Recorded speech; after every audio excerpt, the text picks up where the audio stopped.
মা, মা, মা, কই তুমি? কি রে, এইভাবে কলেজ থেকে এসে চিল্লাচ্ছিস কেন? ইরা কিছু না বলে কেঁদে দিল। কি রে, এভাবে কাঁদছিস কেন? ইরা কিছু না বলে কাঁদতে লাগলো।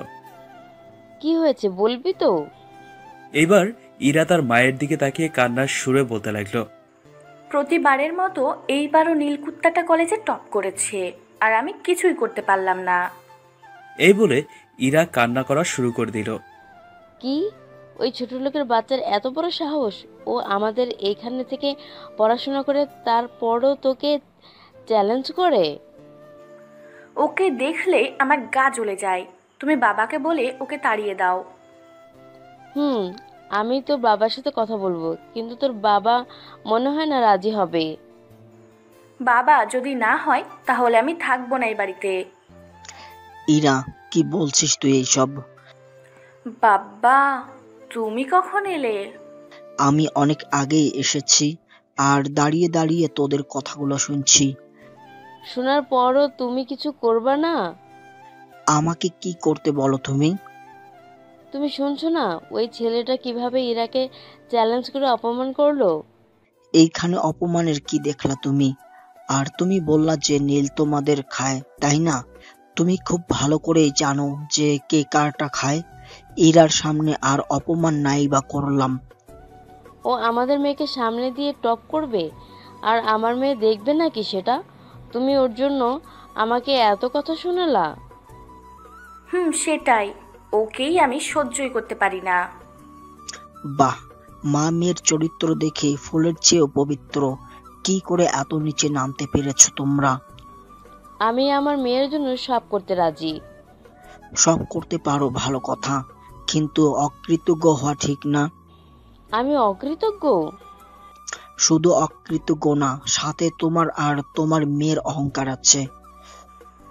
আজ ওই ছোট লোকের জন্য এত বড় কথা বলতে পারলা বাবা? তুই চুপ থাক। নীল ছোট লোক না, ও আমার ছেলে। তোমার ছেলেকে বলে দিও আর যাতে আমার মেয়ের সামনে না আসে। বলে দেব, যাতে বিষের সামনে না এসে নিজের পবিত্র ফুলটাকে নষ্ট করে। তুমি আমাদেরকে বিষের সাথে তুলনা করেছো? করলাম।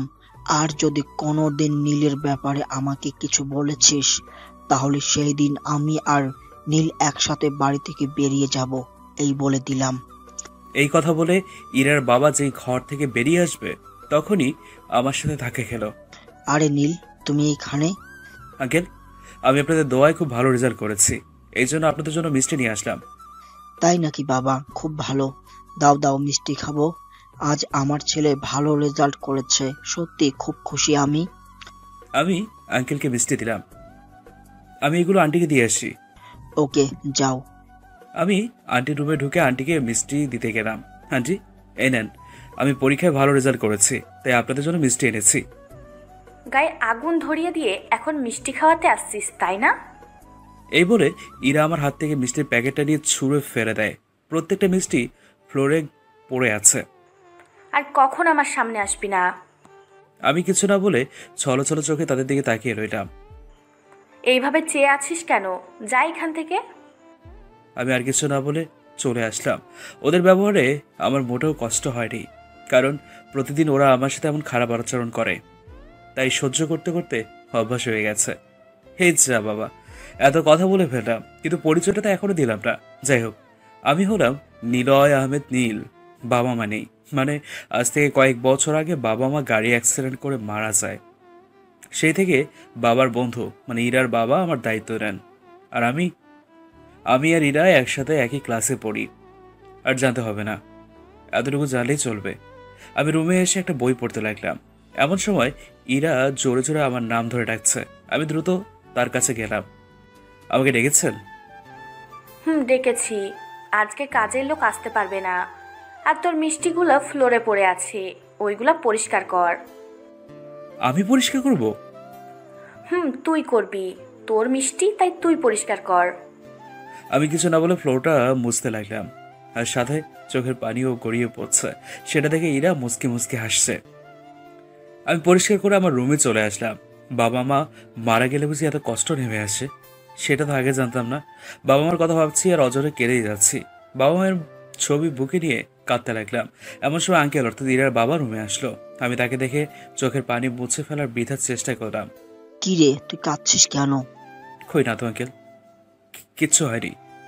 তুই আমার কাছে মিথ্যা বলবি? সত্যি বল, কি হয়েছে? আসলে বাবা মায়ের কথা খুব মনে পড়ছে। আঙ্কেল এই কথা শোনার পর আমাকে জড়িয়ে ধরলেন আর নিজেই কেঁদে দিলেন। তোর বাবা বড্ড ভালো ছিল রে।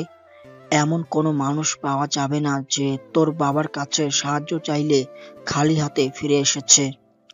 আমি কিছু না বলে চুপচাপ চোখের পানি ফেলে যাচ্ছি। বোকা, কাঁদছিস কেন? আমি তো তোর বাবা মা। আঙ্কেল আমার চোখের পানি মুছে দিল। তোর সাথে গুরুত্বপূর্ণ কথা আছে, আগে তুই ফ্রেশ হয়ে আয়।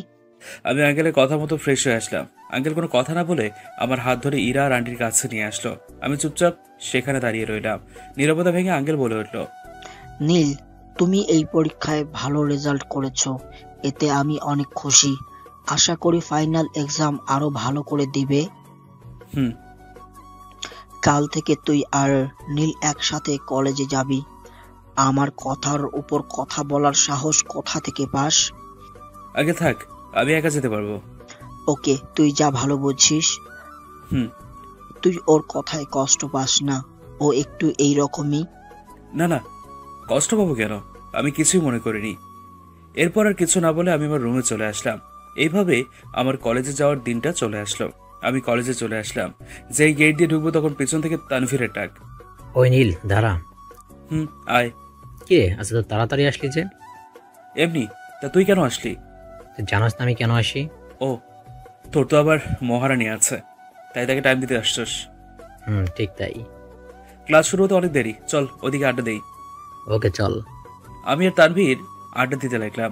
এমন সময় কলেজের গেট দিয়ে রবি আর ইরা ঢুকলো। রবির বাইকের পেছনে ইরা ছিল। রবি হলো ইরার বয়ফ্রেন্ড। ওরা আমার সামনে দিয়ে বাইক দিয়ে চলে গেল।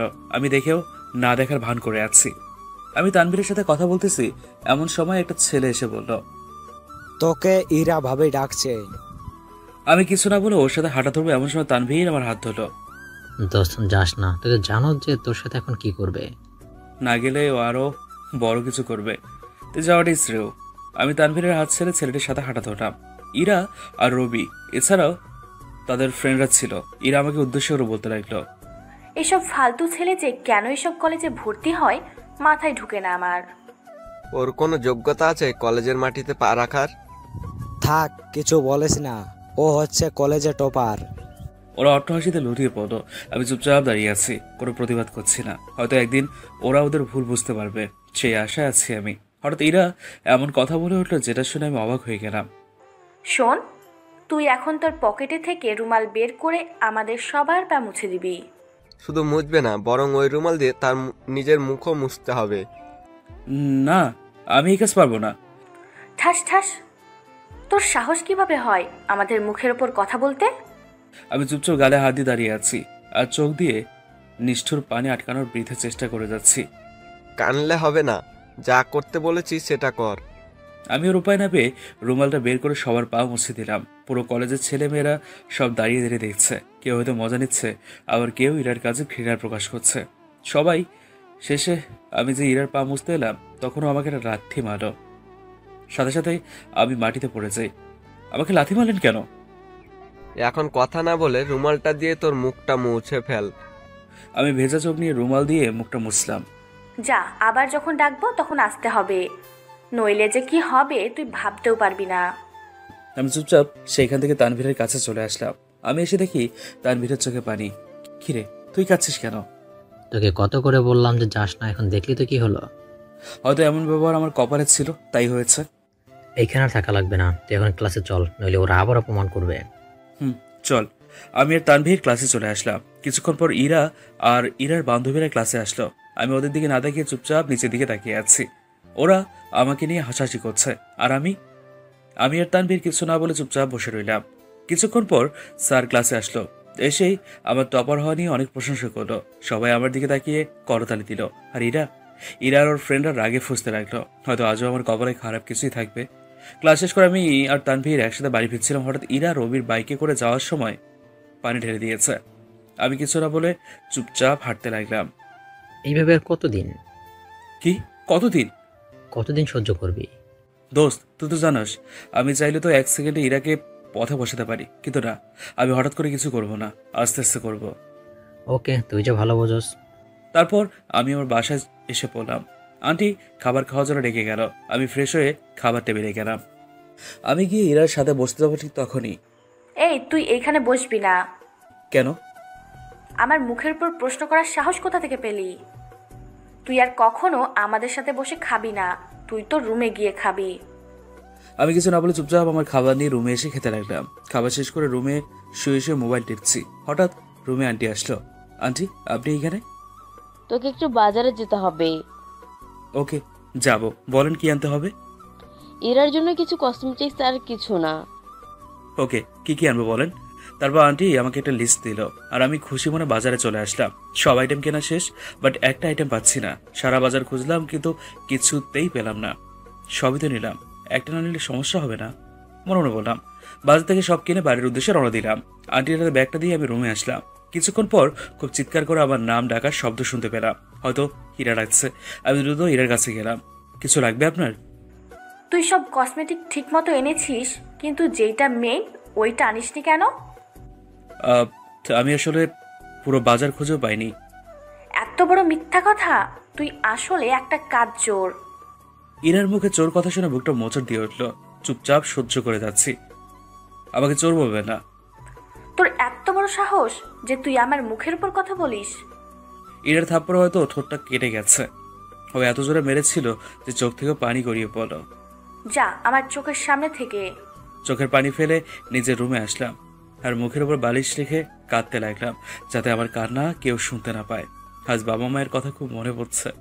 বাবা মায়ের ছবিটা বের করে কাঁদতে লাগলাম আর বলতে লাগলাম, মা গো, ও মা, আমি জানতাম না যে তোমরা আমার উপর থেকে সরে গেলে যে অন্ধকারের ছায়া আমাকে এভাবে গ্রাস করবে। মা, তোমরা তোমাকে এত অপরাধী বড় করনি। হ্যাঁ, আমি তো সোনার চামচ মুখে নিয়ে জন্মেছি। মা, আমি নিজের বাড়িতে কেন চাকরের মতো থাকতে হচ্ছে আমায়? কেন? এ নিয়ে আমার কোনো অভিযোগ নেই। তোমরা আমার কথা ভেবে কষ্ট পেও না। আমি খুব ভালো আছি। শুধু আমাকে একটু দোয়া করো, যাতে সব বাধা অনায়াসে পার করে দিতে পারি আমি। এইভাবে মা বাবার ছবি বুকে নিয়ে কাঁদতে লাগলাম। এক পর্যায়ে কাঁদতে কাঁদতে ঘুমিয়ে পড়লাম। বিকেলে ঘুম থেকে উঠে ছাদে গেলাম। গিয়ে কতক্ষণ প্রকৃতির সাথে প্রেম করে আসলাম। বাসায় ঢুকে দেখি আঙ্কেল অফিস থেকে চলে আসলো। কি রে, তোর ঠোঁটে কি হয়েছে? কি বলবো বুঝতে পারছি না। দূর, একটা বানিয়ে বলে দিই। দুপুরে হঠাৎ চলতে গিয়ে একটা দেয়ালের সাথে ধাক্কা খাই অনেক জোরে। অনেকখানি কেটে গেছে, দেখে চলতে পারিস না? একটু আমার রুমে আয়, তোর সাথে কথা ছিল। আগে আপনি ফ্রেশ হয়ে আসেন, তারপর না আমি যাব। ওকে। আমি আমার রুমে এসে বিছানা গোছাতে লাগলাম। বিছানা গুছিয়ে আমি আঙ্কেলের রুমে গেলাম। দেখি সেখানে আন্টি আর ইরা আছে। আমি গিয়ে একপাশে দাঁড়ালাম। বাড়ির সবাই আঙ্কেলকে মোটামুটি ভয় পায়। ইরা, কাল তোর ফুফাতো বোন রিয়া আসবে। কি সত্যি? ও আজকে আমাকে ফোন করলো যে সে কাল দুপুরে এইখানে এসে পৌঁছবে। বাহ, তাহলে তো খুব ভালো হয়। ওকে অনেকদিন যাবত দেখি না, অনেকদিন পর দেখা হবে। আর ইরা, কাল কি তোর ক্লাস খুব গুরুত্বপূর্ণ? আমার প্রত্যেকটা ক্লাস গুরুত্বপূর্ণ, কোনোটাই মিস করা যাবে না। নীল, তাহলে তো তোমার খুব গুরুত্বপূর্ণ ক্লাস আছে। তেমন নেই আমার, আপনি যা বলবেন তাই করব। বলেন কি করব? আমি তো জানি যে ইরার গুরুত্বপূর্ণ ক্লাস হলো রবির সাথে ঘুরে বেড়ানো মনে মনে। আমি চাই তুই কাল রিয়াকে রিসিভ করবি। ওকে, বাট তাকে চিনব কিভাবে? সেটা না হয় আমি বলে দিব। এখন তোরা যা, আমি একটু রেস্ট নেই। আমি চলে এলাম আমার রুমে। এসে বই পড়তে লাগলাম। পড়তে পড়তে রাত একটু গভীর হয়ে গেল। আঙ্কেল খেতে রেখেছিল, তাই বই পড়া বন্ধ করে খেতে গেলাম। এই নাও রিয়ার নাম্বার। নাম্বার দিয়ে আমি কি করব? কাল তাকে ফোন করে খুঁজে নেবে। ও, আমি নাম্বারটা নিলাম। খাবার খেয়ে এসে আরো কিছুক্ষণ পরে ঘুমিয়ে পড়লাম। সকালে উঠে নাস্তা করলাম, করে বই নিয়ে পড়তে লাগলাম। এই যে বড়লোকের ছেলে, সারাদিন পড়লে হবে? আমার সাথে কিছু কাজ করলেই তো পারো। বলেন কি কি করতে হবে? আন্টি একের পর এক আমাকে কাজ দিয়েই চলেছে। আজ নাকি কাজের মেয়ে আসেনি, তাই সব কাজ আমাকে দিয়ে করাচ্ছে। আমিও চুপচাপ করতে লাগলাম। কাজ করতে করতে দুপুর হয়ে গেছে প্রায়। কোনো মতে কাজ শেষ করে রিয়াকে রিসিভ করার জন্য গাড়ি নিয়ে বেরিয়ে পড়লাম। স্টেশনে পৌঁছে রিয়াকে একটা কল দিলাম। রিয়া বলছেন, হুম, আপনি নীল না? হুম। আপনি কি গাড়ি থেকে নেমেছেন? হুম, অনেক আগেই মানলাম, বাট আপনি কই? আগে বলুন আপনি কোথায়? আমি ব্রিজের নিচে দাঁড়িয়ে আছি। ওকে, সেখানে দাঁড়ান, আমি আসছি। আমি গেলাম, হঠাৎ দেখলাম একটা মেয়ে কাকে যেন খুঁজতেছে। এই মেয়েটা নয় তো আবার? মনে মনে বললাম। আমি আবারও রিয়াকে কল দিলাম, দেখলাম মেয়েটা সাইড ব্যাগ থেকে মোবাইলটা বের করলো। রিয়া ফোনে যা যা বলছে মেয়েটাও ঠিক তাই বলছে। আচ্ছা, আপনি কি নীল কালারের ড্রেস পরেছেন? হুম, ঠিক। আপনি কি আমাকে দেখতে পাচ্ছেন? হুম, পাচ্ছি। তাহলে সামনে আসুন। ওকে। আমি কল কেটে দিয়ে রিয়ার সামনে গিয়ে ওর ব্যাগটা ধরলাম। এই, কে আপনি আর আমার ব্যাগ ধরছেন কেন? আমি নীল, আপনি মনে হয় রিয়া। হুম, এবার চলুন। রিয়ার ব্যাগটা গাড়িতে তুলে আমরা দুজন গাড়িতে চেপে বসলাম। আমি ড্রাইভিং করছি। আপনার আসতে কষ্ট হয়নি তো?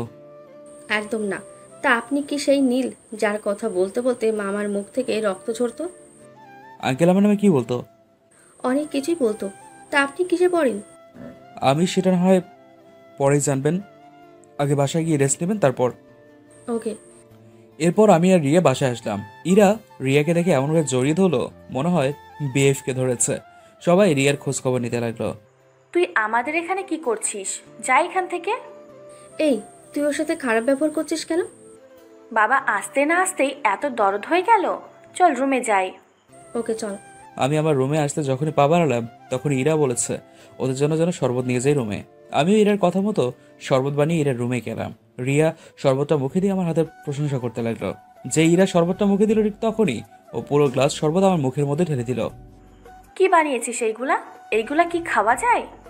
আরে, শরবতটা ভালো হয়েছে। তুই ওর সাথে এত খারাপ ব্যবহার করছিস কেন? তুই আসার পর দেখতেছিস যে ওর সাইড নিয়ে কথা বলছিস, কারণটা কি? তুই এইভাবে একটা মানুষের উপর অন্যায় করে যাবি, সেটা তো মেনে নেওয়া যায় না।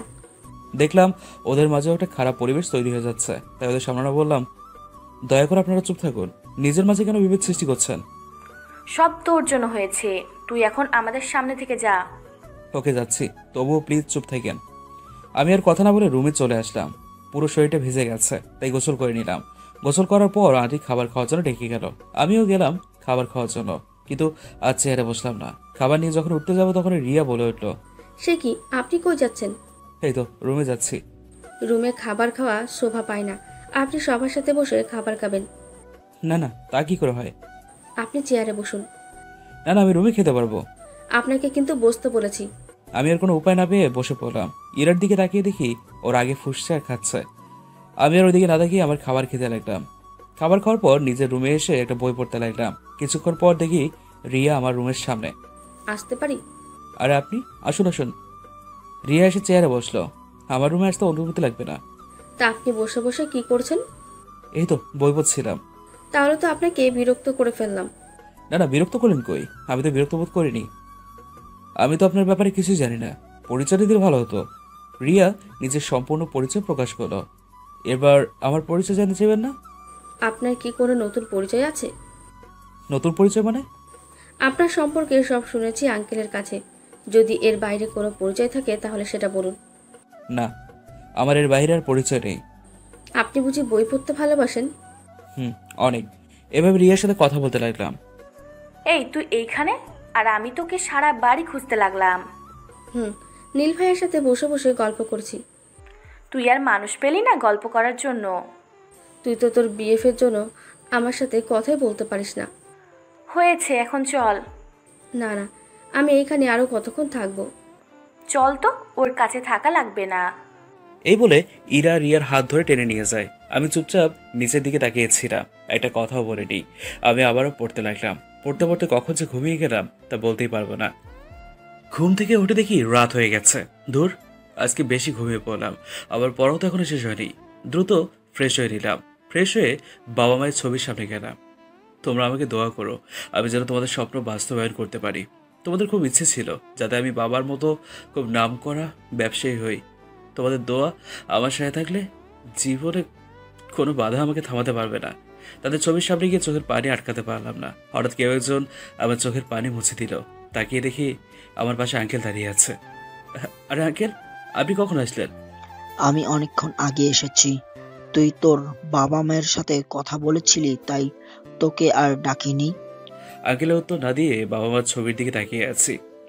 বাবা মা কারো অমর থাকে না, সবাইকে দুনিয়া থেকে যেতে হবে। তাই বলে কি বিধাতা আমাকে এভাবে অকালে এতিম করে দেবে? তুই এতিম কই, আমি তোর মা বাবা। আমি আর কিছু না বলে আঙ্কেলকে জড়িয়ে ধরে কাঁদতে লাগলাম। এই গাধা, কাঁদছিস কেন? কান্না থামা। আমি কান্না থামিয়ে চুপচাপ দাঁড়িয়ে রইলাম। তোর সাথে কথা ছিল, তুই আমার রুমে আয়। ওকে। এরপর আমি আঙ্কেলের পেছন পেছন ওনার রুমে গেলাম। রুমের সকল জনতাই দেখলাম উপস্থিত। রিয়া আমাদের বাড়িতে অনেকদিন পর বেড়াতে আসলো, তাই আমি চাইবো তোমরা দুজন রিয়াকে ভালো করে গ্রামটা ঘুরিয়ে দেখাও। আমার কোনো আপত্তি নেই, তাহলে আমরা কাল বিকেলে যাব। নীল, তোমার কি কোনো আপত্তি আছে? তুমি নীলকে জিজ্ঞেস করছো কেন? নীলও তোদের সাথে যাবে। না, ও আমাদের সাথে যাবে না। তাহলে তুই যাস না, নীল আর রিয়াই যাবে। ইরা এইবার কোনো কথা না বলে চুপচাপ দাঁড়িয়ে রইল।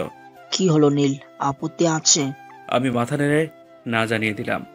আমি জানি আমি অফিসে গেলে তোদের অনেক ঝামেলা হবে, তাই আমি আগে থেকে ঠিক করে দিয়েছি। আশা করি আর কোনো কথা যাতে না হয়। ওকে।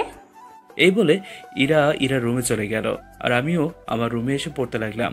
হঠাৎ অনুভব করলাম কেউ একজন আমার পেছনে দাঁড়িয়ে রইল। পেছনে তাকিয়ে দেখি রিয়া দাঁড়িয়ে আছে। আরে আপনি? কেন, অন্য কাউকে আশা করেছেন? না না, তা না, দাঁড়িয়ে আছেন কেন? আপনি তো বসতেও বলেননি। ওকে সরি, বসুন। তা দেখলাম খুব মন দিয়ে পড়ছেন। হুম। তাহলে তো বিরক্ত করে ফেললাম। না না, সেটা না, এইগুলো এমনি অতিরিক্ত পড়ছিলাম। আচ্ছা, আপনার সাথে যে ইরা এত খারাপ ব্যবহার করে, আপনার রাগ হয় না? আমার আবার রাগ করলেই বা কি করব? আপনিও তো কিছু বলতে পারেন। আমি ওকে বললেও ও যদি আমার বাবা মাকে ইঙ্গিত করে কোনো খারাপ ভাষা ব্যবহার করে, তাহলে যে আমার সহ্য হবে না। তাই বলে কি এইভাবে সহ্য করবেন? কপালে যা থাকে তাই হবে, তা নিয়ে আমার কোনো কষ্ট নেই। আপনার কি ইচ্ছে হয় না ওর সব রাগ গুড়িয়ে দিতে? ইচ্ছে হলে কি করতে হবে নাকি? আমার কোনো ক্ষমতা নেই যে ওকে এইসব করার। কে বলল যে আপনার ক্ষমতা নেই? আপনার ক্ষমতা দ্বারা আজ ইরা চলতে পারছে। থাক, আমি নিজের সম্পত্তি নিয়ে বড়াই করা পছন্দ করি না। তাই বলে কি নিজের বাড়িতে এইভাবে অবহেলা সহ্য করে যাবেন? আপনি এত কিছু কিভাবে জানেন? সেটা আপনার জানতে হবে না। আমি শুধু আপনাকে একবার দেখতে চাই। আপনি জোর গলায় বলছেন যে আজ আমি এইসবের মালিক। ততটা বেয়াদব আমি নই। এইখানে বেয়াদবির কি দেখলেন? আমার বাবা মা কোনোদিন অহংকার করতে আমাকে শেখায়নি। একটা অহংকার না নিজের অধিকার। দয়া করে এসব বাদ দিন, আমার আর ভালো লাগছে না। ওকে, আপনি পড়েন, আমি পরে আসবো আবার। ওকে, গুড নাইট। Good night. আমি আবার পড়তে লাগলাম। পড়তে পড়তে অনেক রাত হয়ে গেছে, তাই পড়া বন্ধ করে শুয়ে পড়লাম। সকালে উঠে ফ্রেশ হয়ে খাবার টেবিলে গেলাম। Good morning. Good morning. এই তো ভালো। তারপর সবাই একসাথে বসে নাস্তা করে নিলাম। আমি চলে আসলাম কলেজে। ক্যাম্পাসে আমি আর তানভীর বসে বসে গল্প করছি। প্রতিদিনকার মতো আজও ইরা রবির বাইকে করে আসলো। চল ক্লাসে যাই, নইলে ওরা আবার তোকে নিয়ে মজা করবে। চল। যেই ক্লাসে আসতে যাবো তখনই ইরা ডাক দিল। না দোস্ত, তুই আজকে যাবি না। আমি তানভীরের কথা মতো আবার ক্লাসের দিকে হাঁটা দিলাম। ওকে যা, তুই ভালো করেই জানিস যে আমি কি করতে পারি। আমি এবার তানভীরের সাথে চলা থামিয়ে ওদের কাছে গেলাম। বলুন। এই তো লক্ষ্মী ছেলের মতো চলে এসেছে। আমাকে এত অপমান করার পরও কি আপনাদের স্বাদ মেটেনি? তোকে আবার অপমান করলাম কই? বাহ, ভুলে গেলেন আপনিও তো ক্লাসের টপার, তাহলে আপনার ব্রেন এত দুর্বল কেন? তুই কিন্তু সীমা ছাড়িয়ে যাচ্ছিস। শোন, তোকে যেই কারণে ডাকা, তুই প্রতিদিন আমাদের জুতো মুছে দিবি, এটাই তোর কাজ। না, আমি পারবো না। পারবি না মানে? তুই পারবি, সাথে তোর বাপও পারবে। রবি আমাকে মেরেছে, এটার কোনো কষ্ট আমি পাইনি, কিন্তু আমার বাবার নাম নিয়ে কথা বলেছে, তাই আমি ওকে ছাড়বো না। রাগী চোখে ওদের দিকে তাকিয়ে ওদের জুতা পরিষ্কার করে দিলাম। প্রতিদিনকার মতো আজও কলেজের সব ছেলেমেয়েরা আমার দিকে তাকিয়ে হাসাহাসি করছিল। সব মুখ বুঝে সহ্য করে নিলাম, কারণ আমি এর ফল ওদের দেখিয়ে দেব। তানভীরের সাথে ক্লাসে চলে আসলাম। দুজনে পাশাপাশি বসলাম। স্যার এসে ক্লাস করাতে লাগলো। কলেজ ছুটির পর ইরা আমার সাথে আর খারাপ কিছুই করেনি, তাই খুশি মনে বাড়ি চলে আসলাম। খাবার খেয়ে দিলাম একটা ঘুম। বিকেলে ঘুমের মাঝে অনুভব করলাম যে কেউ একজন আমাকে ঠেলছে। চোখ মেরে তাকিয়ে দেখি রিয়া। কি হয়েছে আপনার, ডাকছেন কেন? আপনি না আমাদের গ্রাম ঘুরিয়ে দেখাবেন? ও সরি, ভুলেই গেছিলাম। দ্রুত ওঠে রেডি হয়ে নিলাম। রিয়াও খুব সুন্দর করে সেজেছে। ইরা কি যাবে না? যাবে, রেডি হচ্ছে। আমরা তার জন্য অপেক্ষা করতে লাগলাম। কিছুক্ষণ পর দেখলাম একটা নীল পরী আমার সামনে আসছে। বাহ, আজকে ইরাকে খুব সুন্দর লাগছে। চোখ যেন ফেরাতেই পাচ্ছি না। ওকে দেখলে মনেই হবে না যে ও এত অহংকারী। কি হলো, যাবেন না? চলো। আমি রিয়া বেরিয়ে পড়লাম গ্রাম ঘোরার উদ্দেশ্যে। আমি বারবার ইরার দিকে তাকাচ্ছি, আমার চোখ যেন সরতে চায় না, তবুও বারবার আর চোখে ওর দিকে তাকাচ্ছি। ইরা রিয়াকে গ্রাম দেখাতে ব্যস্ত, আর আমি ইরাকে দেখতে ব্যস্ত। ধুর, আমি কাকে দেখছি? ওকে দেখে আমার লাভ নেই। ও তো রবিকে ভালোবাসে, আর আমি কি না কি ভাবছি। দেখতে দেখতে আমরা একটা লোকালয়ে প্রবেশ করলাম। সেখানে অনেক বস্তি আর কুকুর বসবাস করে দেখেই মনে হয়। আমরা তিনজন হাঁটছি, ইরা রিয়া গল্প করেই যাচ্ছে। হঠাৎ দেখলাম একটা কুকুর ইরার দিকে তেড়ে আসছে। ইরা আবার কুকুরকে খুব ভয় পায়। ইরা কুকুরের হাত থেকে বাঁচার জন্য হঠাৎ আমাকে জড়িয়ে ধরলো। প্লিজ কুকুরটাকে সরিয়ে দাও প্লিজ। আমি ইরার ব্যবহার আর কাজ দেখে হা হয়ে গেলাম। ও এমনভাবে জড়িয়ে ধরলো যেটা স্বাভাবিক মানুষ দিলে কি না কি ভাববে। আমি কুকুরটাকে তাড়িয়ে দিলাম। রিয়া ইরার কাণ্ড দেখে হাসতে হাসতে লুটিয়ে পড়লো। ইরা আমাকে ছেড়ে দিল। দেখি ইরার লজ্জায় লাল হয়ে গেছে। আমিও খুব লজ্জা পেলাম। দেখলাম কয়েকজন মুরব্বী আমাদের দিকে আসছে। এসে তারা আমাদের পরিচয় নিল। আমি বলেছি যে ইরা আর আমি কাজিন, কিন্তু তারা ওই ঘটনা দেখার পর বিশ্বাস করতে চাইছে না। লোকগুলো আমাদেরকে আরো অনেক লোকের মাঝে নিয়ে গেল। তারা সবাই সিদ্ধান্ত নিল যে আমাদের বিয়ে দিয়ে দেবেন। এই কথা শোনার পর আমি আর ইরা কেউই নিজেকে স্থির করে রাখতে পারলাম না। আমরা তাদের বাধা দেওয়ার চেষ্টা করলাম, কিন্তু সব ছেঁড়া চুলে খোপা বাঁধার মতো হয়ে গেল। তারা আমাদের কোনো কথা না শুনেই আমাদের বিয়ে দিয়ে দিল। ইরা হরণ করে বাড়ি চলে আসলো, আর আমি আর রিয়া পরে আসলাম। জানি না আজ বাড়িতে যে কি হবে। ইরা প্রচন্ড রেগে আছে। ভয়ে ভয়ে আমি বাসায় ঢুকলাম, কিন্তু অবাক করার বিষয় হচ্ছে বাসায় কোনো শব্দ শুনতে পেলাম না। সবাই সবার মতো ব্যস্ত। আমি আমার রুমে চলে আসলাম, আর ওই ঘটনার কথা ভাবছি। এভাবে কেউ জড়িয়ে ধরে নাকি? আজ ওর ভুলের জন্য 3টা জীবন নষ্ট হয়ে গেল। রাতে আমি একটা বই নিয়ে পড়তে লাগলাম, কিন্তু কিছুতেই পড়ার মন বসছে না। এমন সময় রিয়া আসলো। পড়ায় মন বসছে না? আপনি কি করে জানলেন? এই ঘটনার পর পড়াতে মন না বসাটাই স্বাভাবিক। ইরা জড়িয়ে না ধরলেই তো পারতো। দোস্ত ইরাত ছিল, এইভাবে কেউ করে নাকি? আঙ্কেল এসছে। মাত্র আসলো। রিয়া একটু পড় আসো, আমি একটু পড়ে নেই। ওকে। রিয়া চলে গেল। আচ্ছা, আমি কি ইরার কাছ থেকে মাপ চেয়ে আসবো? কেন চাইবো? দোস্ত আমার না। ধুর, যা হওয়ার হবে। আগে মাপ তো চাই। এক পা করে বাড়ালাম ইরার রুমের দিকে। দরজা দেখি খোলাই আছে। আসতে পারি? দেখি ইরা মন খারাপ করে শুয়ে আছে। আমাকে দেখি ওর খারাপ লাগাটা রাগে পরিণত হলো। তুই এইখানে কেন এসেছিস? দেখো ইরা, আজ যা হয়েছে তার জন্য আমি সরি। বাহ বাহ, চমৎকার। এত বড় মহৎ কাজ করে এখন সরি বলা হচ্ছে? আমার তো কোনো দোষ ছিল না, সব দোষ তোমার ছিল। ইরা আমাকে 2টো থাপ্পড় দিল। আমি গালে হাত দিয়ে দাঁড়িয়ে আছি। দোষ তোর ছিল বেশি। তুই আমার চোখের সামনে থেকে যা। আমি কিছু না বলে ভেজা চোখ নিয়ে ইরার রুম থেকে বেরিয়ে পড়লাম। রাতে সবাই একসাথে খাবার খাচ্ছি, কিন্তু কারো মুখে কোনো শব্দ নেই। চুপচাপ খাবার খেয়ে উঠে গেলাম। ইরাও চুপচাপ খাবার খাচ্ছে। আজ বেশি পড়লাম না, রুমে এসে শুয়ে পড়লাম। খুব ক্লান্ত লাগছে আজকে, তাই দিলাম একটা ঘুম। পরের দিন ঘুম থেকে উঠে আমি কলেজে চলে গেলাম। ক্যাম্পাসে আমি আর তানবীর বসে আছি। তোর মন খারাপ নাকি? অনেক। কেন? শুন তাহলে, সব বলে দিলাম। বলিস কি? এখন কি করবি? সেটাই তো চিন্তা। ইরার সামনে যাওয়া আমার মনে ঠিক হবে না। বাসায় কেউ জানে? না, কেউ জানে না। এটা মনে হয় তোর মেনে নেবে না। সেটা আমি ভালো করেই জানি। এসব নিয়ে ভাবিস না, আল্লাহ যা করে ভালোর জন্যই করে। আজও ইরা রবির বাইকের পেছনে করে আসলো, কিন্তু তার মুখে হাসির ছাপটা নেই। তানভীর, চল এখান থেকে। চল। আমরা যেই ক্লাসে যাবো ঠিক তখনই রবি আমাকে ডাক দিল। আমি রবির কাছে গেলাম। কিরে, তোরে কাল কি বললাম? আমি কিছু বলতে যাবো ঠিক তখনই ইরা বলে উঠলো, ওকে যেতে দাও রবি। কেন? বললাম তো যেতে দিতে। আচ্ছা, তোমার কি হয়েছে? সেই কখন থেকে চুপচাপ বসে আছো? না, আমার কিছুই হয় নাই। এই, তুই ক্লাসে যা। আমি সেখান থেকে চলে আসলাম। কলেজ ছুটির পর যখন একা একা আসছিলাম, তখন কেউ একজন পেছন থেকে আমাকে ডাক দেয়। আমি তাকে দেখি একটা ছেলে আমাকে ডাকছে। আমি সেদিকে না দেখে চুপচাপ হেঁটে যেতে লাগলাম। কিছুক্ষণ পর ছেলেটা আবার সামনে আসলো। তোকে না আমি ডেকেছি। শুনতে পাইনি। যখন বাঁশ পড়বে পিঠে তখন ঠিকই শুনতে পাবে। এভাবে কয়েকটা ছেলে আমার সামনে এসে আমাকে ঘিরে ধরলো। পথ আটকে রাখছেন কেন? তোর ইরা ভাবিকে বিয়ে করার খুব শখ, তাই না? কি জাতা বলছেন? কাল তুই ইরা ভাবিকে বিয়ে করে ভুল করেছিস, এখন তার শাস্তি পেতে হবে। এই বলে ছেলেগুলো আমাকে এলোপাতাড়ি মারতে শুরু করলো। কেউ জানি আমার মাথায় অনেক জোরে একটা বাড়ি দেয়। এতে মাথা ফেটে রক্ত বেরোতে লাগলো। সবকিছু অন্ধকার মনে হতে লাগলো। এক পর্যায়ে আমি মাটিতে লুটিয়ে পড়ি। যখন আমার জ্ঞান ফিরে দেখি, আমি নিজেকে হসপিটালে আবিষ্কার করি। আমার পাশে আঙ্কেল বসে আছে। আমার জ্ঞান ফেরা দেখে তিনি নিজেকে স্থির রাখতে পারলেন না, কেঁদে দিলেন তিনি। আরে আরে আঙ্কেল, আপনি কাঁদছেন কেন? আগে বল, তোকে এইভাবে কে মেরেছে? কি করে বলবো, আমি তো তাদের কাউকে চিনি না। তা ওরা তোর উপর হঠাৎ হামলা করলো কেন? সেটার উত্তর আমার জানা নেই। আচ্ছা, তুই রেস্ট নে। ডাক্তার বলেছে যে তোকে 2 দিন পর রিলিজ দেওয়া হবে। ওকে। আমি চুপচাপ শুয়ে আছি আর ভাবছি, হীরা আমার সাথে এমনটা কিভাবে করতে পারলো? দোষ কি আমার একা ছিল? ওর কোনো দোষ ছিল না? আজও আমার এই অবস্থা করেছে। একদিন আমি ওকে ধীরে ধীরে কষ্ট দেব, তখনও বুঝবে যে অবহেলা কি জিনিস। আর আমি আঙ্কেলকে কিভাবে বলি যে ইরা আমাকে মার খাইয়েছে? আজ আমার এই অবস্থার জন্য ইরা দেয়। এইভাবে 2 দিন আমাকে হসপিটালে চিকিৎসা করা হলো। আজ আমাকে রিলিজ করে দিল। আঙ্কেল আমাকে ধরে বাসায় নিয়ে আসলো। আঙ্কেল আর রিয়া ছাড়া কেউই আমাকে দেখতে চায়নি।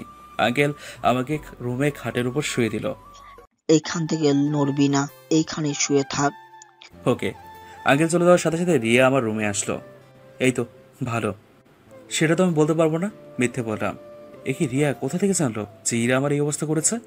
তাহলে বলুন কি করেছে? আর ধুর, আপনি পাগল নাকি? ও করতে যাবে কেন? আপনি দয়া করে কাউকে বলবেন না। আপনাকে আমার কসম দিলাম, যদি বলেন তাহলে আমি আর এই বাড়িতে থাকবো না। সে একদিন ঠিকই তার ভুল বুঝতে পারবে। তাই আমি চাই না আঙ্কেল এসব শুনে ইরার প্রতি ঘৃণা জন্মাক। নিজের জন্য কি কোনো মায়া নেই আপনার? হঠাৎ এই প্রশ্ন? এরা যে আপনাকে পরবর্তীতে আঘাত করবে না সেটার মানে কি? সেটা নয় সহ্য করে নেব। সত্যি করে একটা কথা বলবেন? বলেন। আপনি কি এরাকে ভালোবাসেন? ধুর, কি প্রশ্ন করছেন? দেখুন, সত্যি করে বলেন, আপনি কি ইরাকে ভালোবাসেন? হুম। ইরা কি আপনাকে মেনে নেবে? সেটা তো ভাগ্যের পরিহাস। আপনি কি পারবেন ইরাকে আপনার ভালোবাসার পরিচয় দিয়ে স্ত্রী হিসেবে কাছে টেনে নিতে? হয়তো একদিন সফল হব, চেষ্টা করতে সমস্যা কি? আমি চাই যে আপনি ইরাকে নিজের করে পান। এইভাবে চলতে থাকলে ইরা আপনাকে আরো দূরে ঠেলে দেবে। তাহলে আমাকে কি করতে হবে? আপনি নিজের অধিকারটা বুঝে নিন, তাহলেই হবে। ওকে, কিন্তু আঙ্কেল?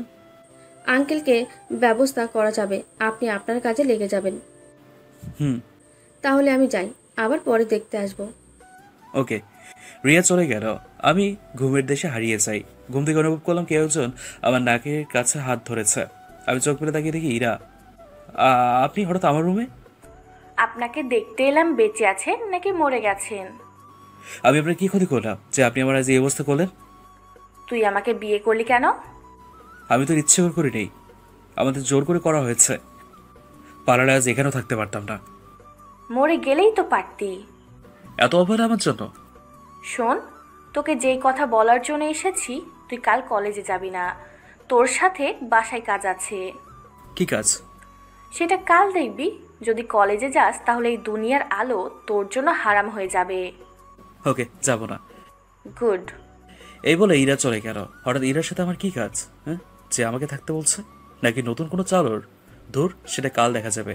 বিকেলে বাসায় একটু হাঁটাহাঁটি করলাম। ভালো করে হাঁটতে পারি না, খুঁড়িয়ে খুঁড়িয়ে হাঁটতে হয়। রাতে সবার সাথে একসাথে বসে খাবার খেলাম। এসে শুয়ে শুয়ে একটা বই পড়তে লাগলাম। কখন যে চোখ লেগে এসছে তা জানি না, বুঝতেই পারিনি। সকালে উঠে ফ্রেশ হয়ে সবার সাথে খাবার খেলাম। আঙ্কেল অফিসে চলে গেল।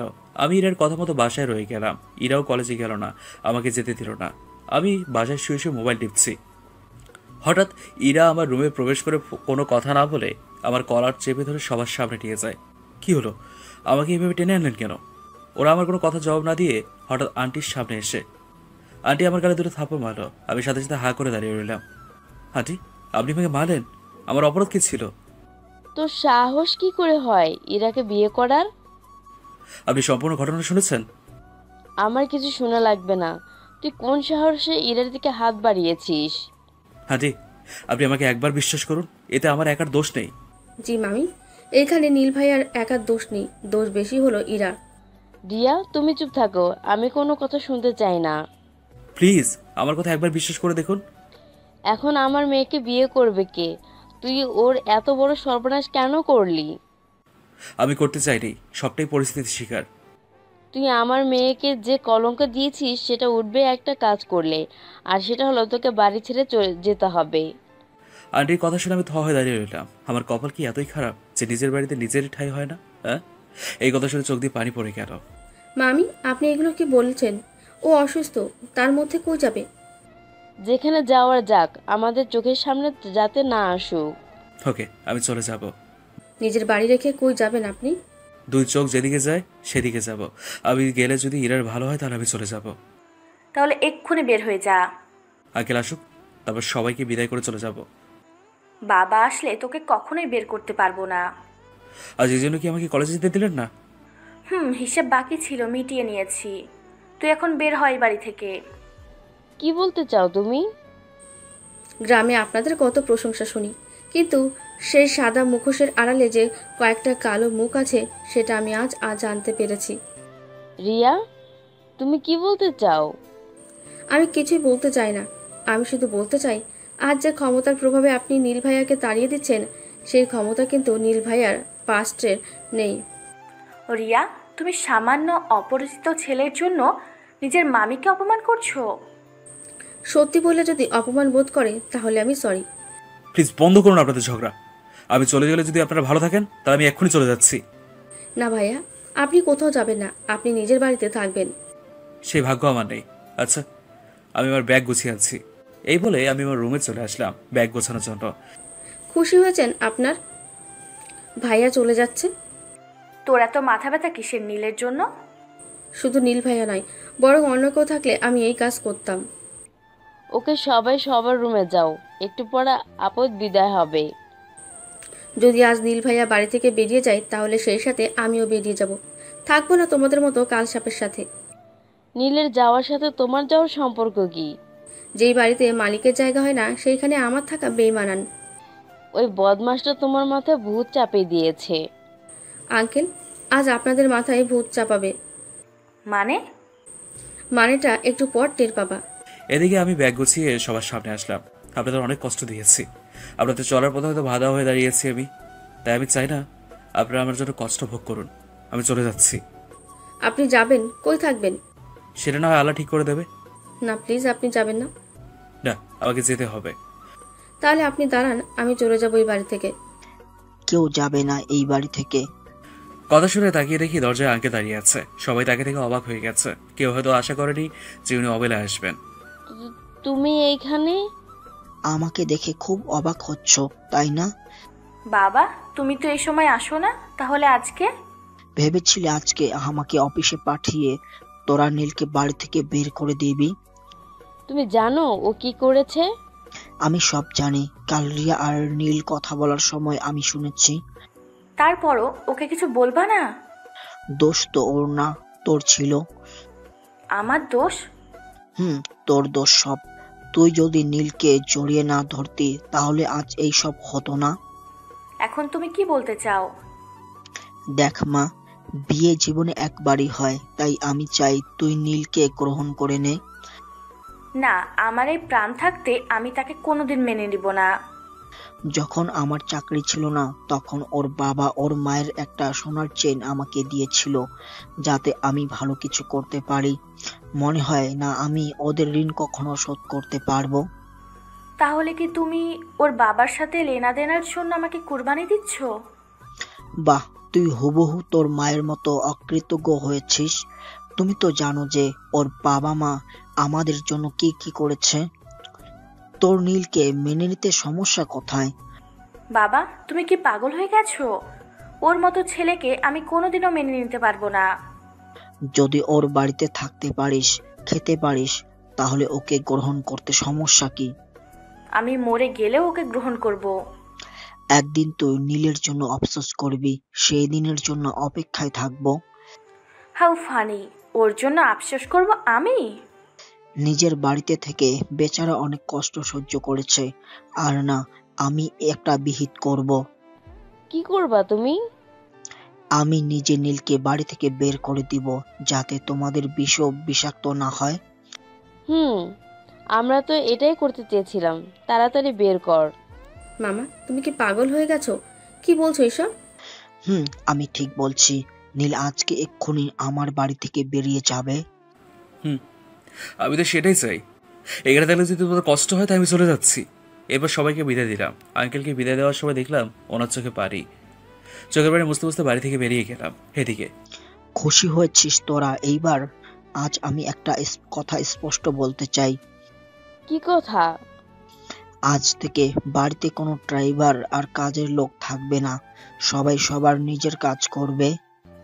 কাজের লোক ছাড়া এত বড় সংসার চলবে কি করে? সেটা আমার দেখার বিষয় না, আমি বলেছি তাই এটাই ফাইনাল। আর যদি কোনোদিন বাড়িতে কোনোদিন কোনো কাজের লোক থাকে, তাহলে আমি তোমাদেরও অস্বীকার করতে পিছুপা হব না। এই বলে আঙ্কেল বাড়ি থেকে বেরিয়ে পড়ল। অন্যদিকে রাস্তা দিয়ে হাঁটছি আর ভাবছি, যে বাড়িতে আমার জন্ম, যে বাড়িতে আমার বাবা মায়ের স্মৃতি আছে, আমার সেই বাড়িতে ঠাই হলো না। কি পোড়া কপাল আমার। বারবার চোখ দুটো ঝাপসা হয়ে আসছে। রুমাল দিয়ে চোখের পানি মুছতে মুছতে রুমালটাও ভিজিয়ে ফেললাম। শেষ পর্যন্ত আঙ্কেল আমাকে বের করে দিল। আঙ্কেল তো একমাত্র আমাকেই বুঝতো, তাহলে তিনি কেন আজ আমার পক্ষ নিয়েও বিপরীত হয়ে গেল? হ্যাঁ, হাঁটতে হাঁটতে পা দুটো ব্যথা হয়ে গেল। তাই একটা গাছের নিচে বসলাম আর ভাবছি, এখন কোথায় যাব, আমি কি করব? আমি কি আমার পড়াশোনা চালিয়ে যেতে পারবো না? হ্যাঁ, আমি কি আমার বাবা মায়ের স্বপ্ন পূরণ করতে পারবো না? বাবা মায়ের ছবিটা বের করলাম। মাগো, মাগো, আজ আমি অনেক খুশি, কারণ আজ নিজের বাড়ি থেকে নিজেকে বের করে দিয়েছে। তোমাদের স্বপ্ন হয়তো আমি বাস্তবায়ন করতে পারবো না মা, তোমরা আমাকে মাফ করে দিও। আমার তো কোনো দোষ ছিল না। তাহলে তাহলে আজ আমাকে বিধাতা এত বড় শাস্তি দিল কেন? হ্যাঁ, যে বাড়িতে আছে তোমাদের অতীতের স্মৃতি, আর সেই বাড়িতে আমার ঠাঁই নেই কোনো। তোমরা আমাকে মাফ করে দিও। ছেলে হিসেবে তোমাদের কথা রাখতে পারলাম না আমি। মাফ করে দিও আমায়, আমায় মাফ করে দিও। এইগুলো বলছি আর কাটা করে যাচ্ছি, হঠাৎ কেউ আমার চোখের পানি মুছে দিল। আমি তাকে দেখি, আঙ্কেল। আরে আঙ্কেল, আপনি? তোর খুব কষ্ট হচ্ছে তাই না? না না, কিসের কষ্ট? তুই তোর বাবা মায়ের কাছে বুঝি আমার নামে বিচার দিয়েছিস। এ মা, না না, তা করতে যাবো কেন? তোর সাথে যা হয়েছে তার জন্য আমি মাফ চাই। প্লিজ তুই আমাকে মাফ করে দে। বাবা কি কখনো ছেলের কাছে মাপ চায়? আমি জানি বাসায় আমি না থাকলে তোর উপর অনেক অত্যাচার হয়। জানিস আমার কোনো সম্পত্তি নেই, বাড়িটা তোর, আবার অফিসটাও তোর, আবার সমস্ত ফ্ল্যাট তোর বাবার টাকায় কেনা। আপনি এভাবে বলছেন কেন? আবার যা যা আছে সবই তো আপনার। হয়েছে, এখন চল আমার সাথে। কই যাব? বাসায় চল। না আঙ্কেল, আমি ফিরে গিয়ে ওদের আর কষ্ট দিতে পারবো না। আরে গাধা, সেই বাসায় না, আরেক বাসা। আরেক বাসা মানে?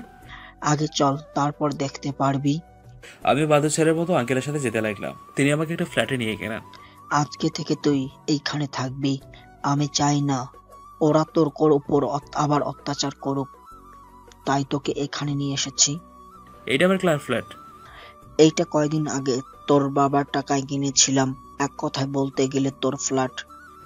আমার কিছুই নেই, সব আপনার।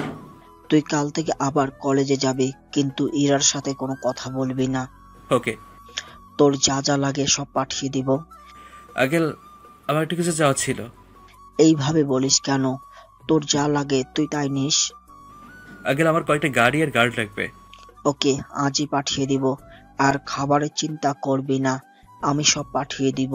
যতই হোক তুই তো আমার বস। ধুর, কি যে বলেন, আমি আপনার ছেলে, বস টস আমি হতে পারবো না। এখন হবি না, বাট পরে তো হবি।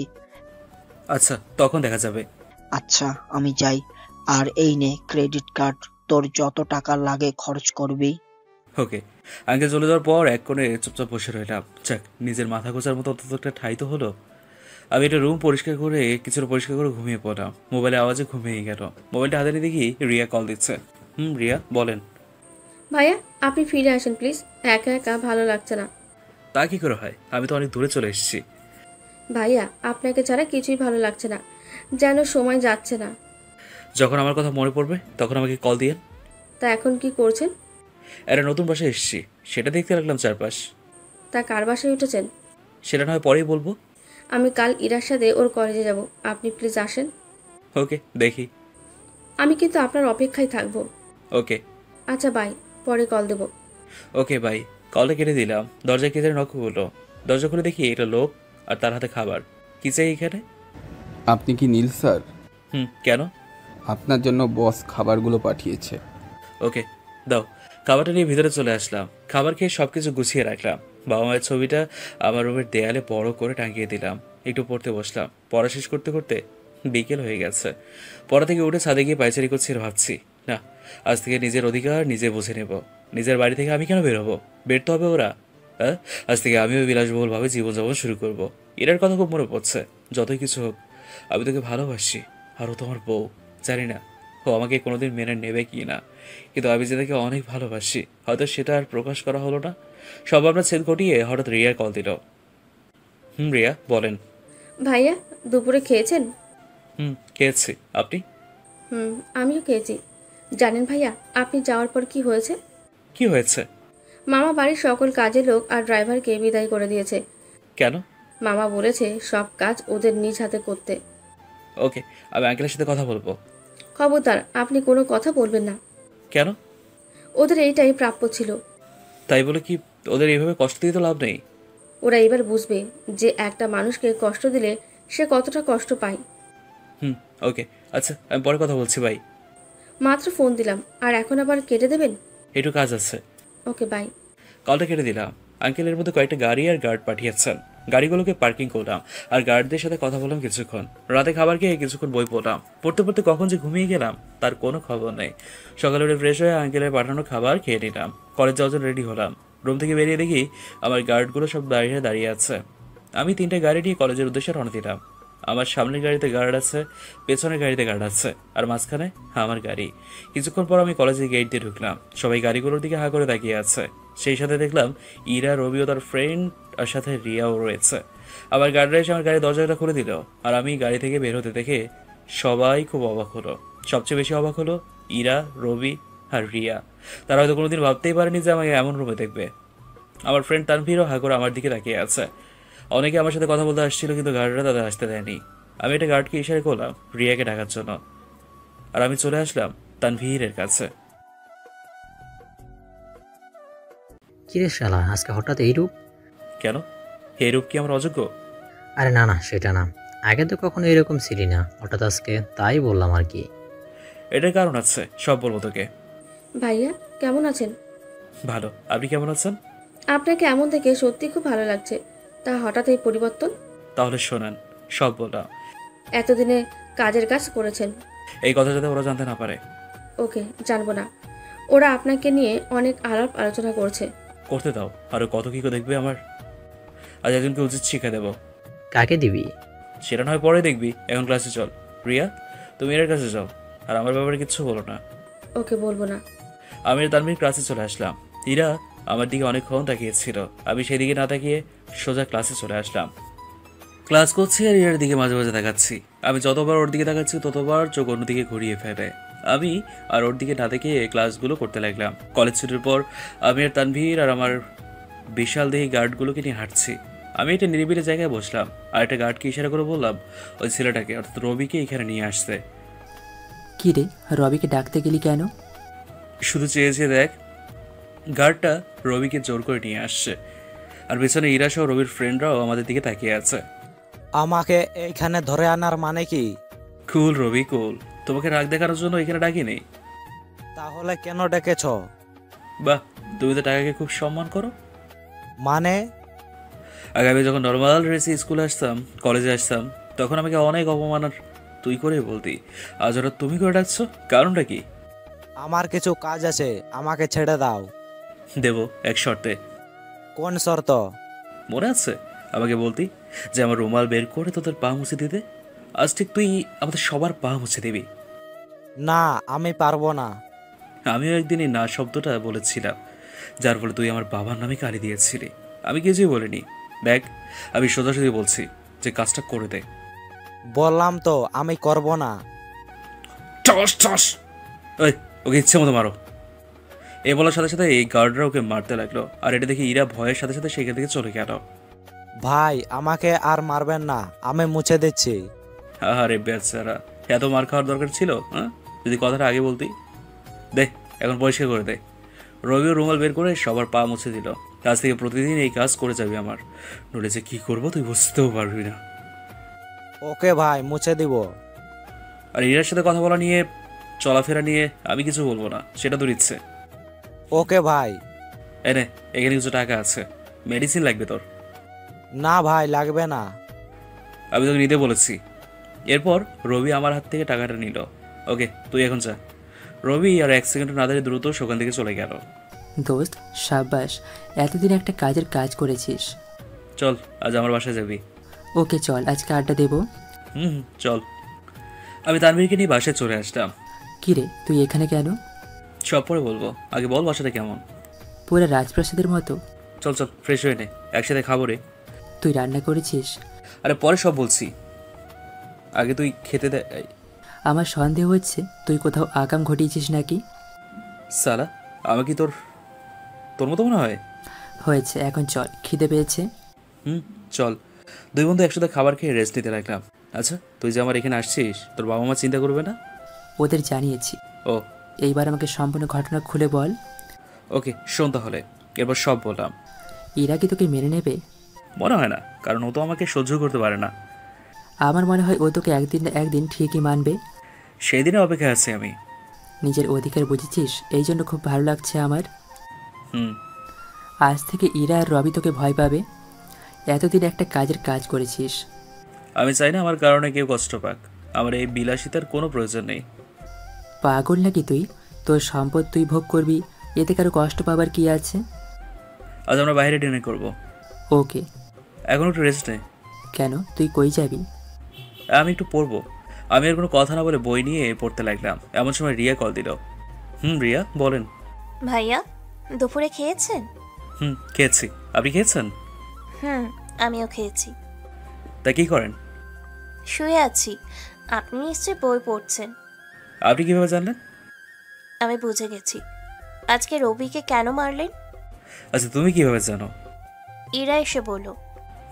আজ ওকে মেরেছি, কারণ ও আমার বাবার নাম তুলে কথা বলেছিল। গুড। যখন ইচ্ছে তখন মারবেন। কেন?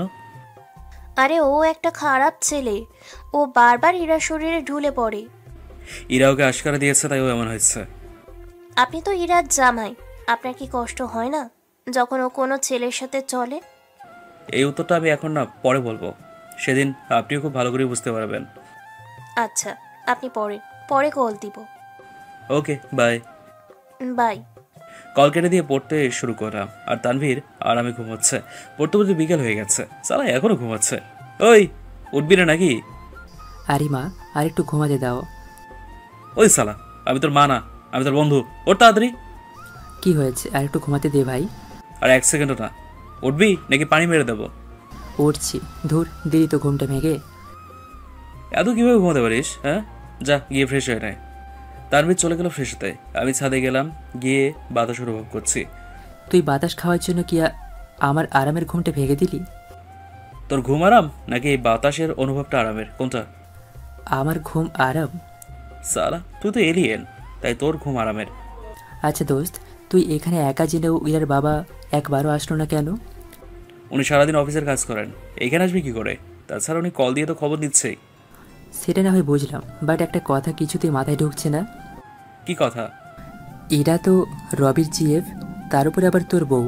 ও যখন রবির সাথে মিশে তখন তোর কি কষ্ট হয় না? না, কষ্ট হবে কেন?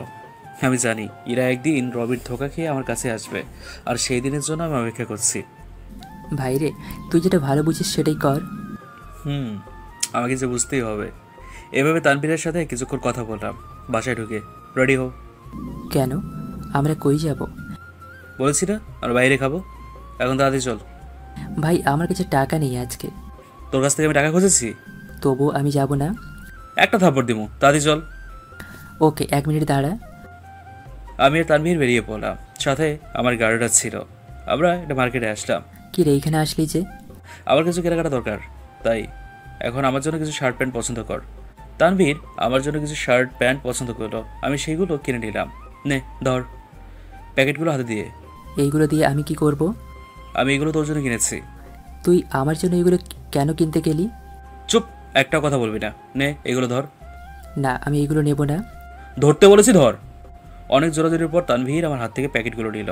চল, আমাদের রেস্টুরেন্ট বুক করা আছে, আমরা সেখানে যাই। কখন আবার বুক করলি? আজ দুপুরে। এখন চল। আমি তানভীর আর আমার গার্ড আমরা রেস্টুরেন্টের উদ্দেশ্যে রওনা দিলাম। রেস্টুরেন্টের বাইরে অনেক ভিড়, হয়তো তারাও আমাদের মতো ডিনার করতে এসছে। আমার গার্ডগুলো আমাদেরকে সেফটি দিয়ে সামনের পথ থেকে মানুষগুলোকে সরিয়ে দিতে লাগলো। অনেকে আমাদের দিকে হা করে তাকিয়ে আছে, অনেক মেয়ে চোখের মাধ্যমে প্রেম নিবেদন করছে। আমি ওদিকে না তাকিয়ে সোজা ভিআইপিতে চলে গেলাম। এ কি, এরা এখানে কি করছে? আমি দেখি ইরা, রিয়া, রবি আমার সামনে দাঁড়ানো, আর ওরা ম্যানেজারের সাথে কথা রেডি করছে। রিয়া আমাকে দেখেই, আরে ভাইয়া তুমি? আজ বাইরে ডিনার করব, তাই এসছি। এই যে উনি আগেই এই আসনটা বুক করেছে। কি হয়েছে এখানে? দেখেন না স্যার, ওদের অনেকবার বলেছি যে আপনি এই আসনটা বুক করেছিলেন, তাও ওরা বারবার জোর করছে। কি হলো রবি? উনি তো একবার বলেছে, তবু বারবার জোর করছো কেন? ভাইয়া আমি বুঝতে পারি নাই। তা তোমরা এখানে? আজকে রবি ভাইয়ার জন্মদিন, তাই উনি ট্রিট দিবেন আজকে। বাহ, আজ তোমার বার্থডে? তাহলে আজ আমার পক্ষ থেকে ট্রিট আমি দেব। না না, আমি দিব, সাথে আপনারও থাকবেন। আমি দেব, বরং তোমরা থাকবে। কিন্তু ভাইয়া। কোনো কিন্তু নয়, আজ একসাথে ডিনার করব। সবাই একসাথে বসলাম। ইরা আমার দিকে আচোখে দেখাচ্ছে। আমি যে বুঝতে পেরেছি তাকে সেটা বুঝতে দিচ্ছি না। আমি কি আপনাদের সাথে খাবো নাকি আলাদা কোনো জায়গায় খাবো? কেন আলাদা কেন? আমি থাকলে হয়তো কারো সমস্যা হতে পারে। ইরার দিকে তাকিয়ে বললাম, না না, কারো কোনো সমস্যা নাই, আপনি থাকেন। আপনি তো আপনার কথা বলছেন, কিন্তু যার কষ্ট হচ্ছে সে কিছুই বলছে না। ইরা এবার স্পষ্টভাবে বুঝতে পেরেছে যে আমি কার কথা বলেছি। বাহ, আর আমি নিজের অধিকার কিছুটা বোঝার কারণে ইরার মতো মেয়ে আমাকে তুই থেকে তুমি করেছে। হ্যাঁ, এইটা ভাবছি আর মুস্কি মুস্কি হাসছি। কিরে হাসছিস কেন? আরে না, এমনি সবার সাথে খাবার খেয়ে ওদের বিদায় দিয়ে আসবো এমন সময়। ভাইয়া, আপনাকে ছাড়া ভালো লাগছে না, প্লিজ আপনি ফিরে চলুন। ফিরবো সময় হলে, এখন নয়। ইরা কিছু বলতে যাবে তখনই ওদের বিদায় দিয়ে চলে আসলাম। তানভীরকে ওর বাসায় গিয়ে দিলাম, আর আমিও বাসায় এসে ফ্রেশ হয়ে শুয়ে রইলাম। ঘুম আসছে না, তাই পড়তে বসলাম। পড়তে পড়তেই ঘুমিয়ে গেছি। অন্যদিকে প্লিজ আমাকে ছেড়ে যেও না, প্লিজ প্লিজ। ইরা হঠাৎ চোখ মেরে তাকায় আর কয়েক গ্লাস পানি দ্রুত খায়। কি রে, কি হয়েছে তোর? তোকে কে ছেড়ে যাবে? একটা স্বপ্ন দেখলাম, তাই আর কি। তোর স্বপ্নের কারণে আমার ঘুমটা দিলি তো ভেঙে। সরি রে। এখন বল, স্বপ্নে কে তোকে ছেড়ে যাবে? আমি আগে কোনোদিন এইসব স্বপ্ন দেখি নাই, আজ কেন দেখলাম হঠাৎ? কি দেখেছিস সেটা তো বলবি। আমি রবির জায়গায় নীলকে দেখেছি। মানে আমি স্বপ্নে দেখলাম যে আমি রবিকে ছেড়ে দিয়ে নীলের কাছে গিয়েছি ভালোবাসা পাওয়ার জন্য, কিন্তু সে আমাকে ছেড়ে অনেক দূরে চলে গেছে। প্লিজ, এখনো সময় আছে, তুই নীলের কাছে ফিরে যা। ছেলেটা তোকে পাগলের মতো ভালোবাসে। আমি কখনো ওর কাছে যাব না। আমার মনে হয় তুই নীলকে নিয়ে ভাবতে শুরু করেছিস। মানে কি এটার? মানে হলো, যাকে নিয়ে বেশি ভাবে তাকে রাতে স্বপ্নে দেখে। ধুর, এসব বাদ দে। এইটা নিয়ে পরে কথা বলবো, এখন ঘুমা। ওকে। ইরা শুয়ে গেল। রিয়া আরামে ঘুমালেও ইরা ঘুমাতে পারছে না, কারণ সে তার স্বপ্নের ব্যাখ্যা খুঁজে পাচ্ছে না। কি কারণে আছে হঠাৎ এই স্বপ্ন দেখলো, এইসব ভাবতে ভাবতে ঘুমিয়ে পড়লো ইরা। এদিকে সকালে ঘুম থেকে উঠে ফ্রেশ হয়ে নাস্তা করে কলেজের উদ্দেশ্যে রওনা দিলাম। প্রতিদিনকার মতো আজও আমি আর তানভীর ক্যাম্পাসে বসে আড্ডা দিচ্ছি। রবি আমার সামনে এসে নিজের রুমাল দিয়ে পরিষ্কার করতে যাবে তখন, থাক রবি, লাগবে না, আমি তোমাকে দিয়ে আগে পরিষ্কার করিয়েছিলাম। কারণ জানো? না। একদিন তুমি আমার বাবার নামে ধরে খারাপ কথা বলেছিলে, বাজে কথা বলেছিলে, যেটা আমার মোটেও সহ্য হয়নি, তাই করিয়েছিলাম। এই জন্য আমি সরি, আমি বুঝতে পারি নাই। তোমার উপর থেকে আমার রাগ চলে গেছে, তাই আমি চাই না তোমাকে আর অপমান করতে। তুমি এখন যেতে পারো। রবি চলে গেল ইরার কাছে, কিন্তু ইরাকে কেমন জানি লাগছে, মুখে হাসি নেই, মন মরা হয়ে আছে ইরা। এই ইরা, কি হয়েছে তোমার? কই কিছু না তো। তোমাকে সেই কখন থেকে দেখছি যে তুমি মন ভরা হয়ে আছো, কিছু হয়েছে? না, আমার কি হবে? তোমার শরীর ঠিক আছে তো? সব ঠিক আছে, এখন চলো ক্লাসে যাই। ওকে চল, ক্লাসে যাই। এদিকে আচ্ছা, ইরাকে আজকে এমন লাগছে কেন? সেটা তো আমার প্রশ্ন, কিছু হয়েছে নাকি? সেটা তো জানি না। আচ্ছা ক্লাসে চল, পরে দেখা যাবে। চল। একে একে সবগুলো ক্লাস করতে লাগলাম। মাঝে মাঝে ইরার দিকে তাকাচ্ছি, দেখি ও আমার দিকে তাকিয়ে আছে। আমি তাকিয়েছি দেখে সে মুখটা ঘুরিয়ে ফেলল। আচ্ছা, ইরা আমার দিকে এইভাবে তাকিয়ে থাকে কেন? মনে মনে বললাম। কলেজ ছুটির পর আমি চলে আসলাম বাসায়, এসে খাবার খেলাম। অন্যদিকে কি রে ইরা, খাচ্ছিস না কেন? এত কি চিন্তা করছিস? কই, খাচ্ছি তো। এই বলে কিছুটা খেলো। আচ্ছা, আমার কি হলো? আমার চোখের সামনে বারবার নীলের চেহারা আসছে কেন? তাহলে কি আমি তাকে না, এ হতে পারে না। আমি তো রবিকে ভালোবাসি, নীলকে ভালোবাসতে পারবো না, এইসব ইরা মনে মনে ভাবছে। কি রে, আবার কই হারিয়ে গেলি? আজকে ভালো লাগছে না, তাই খাবো না। সে কি, কিছুই তো খেলি না, আর একটু খেয়ে যা। না মা, আমি কিছু খাবো না, আজকে ভালো লাগছে না। ইরা খাবার ছেড়ে উঠে গেল। কি রে, আজ ইরার কি হলো? সেইটা তো আমি বুঝতে পারছি না। আচ্ছা, আমি পরে জেনে নিব ওর কাছ থেকে।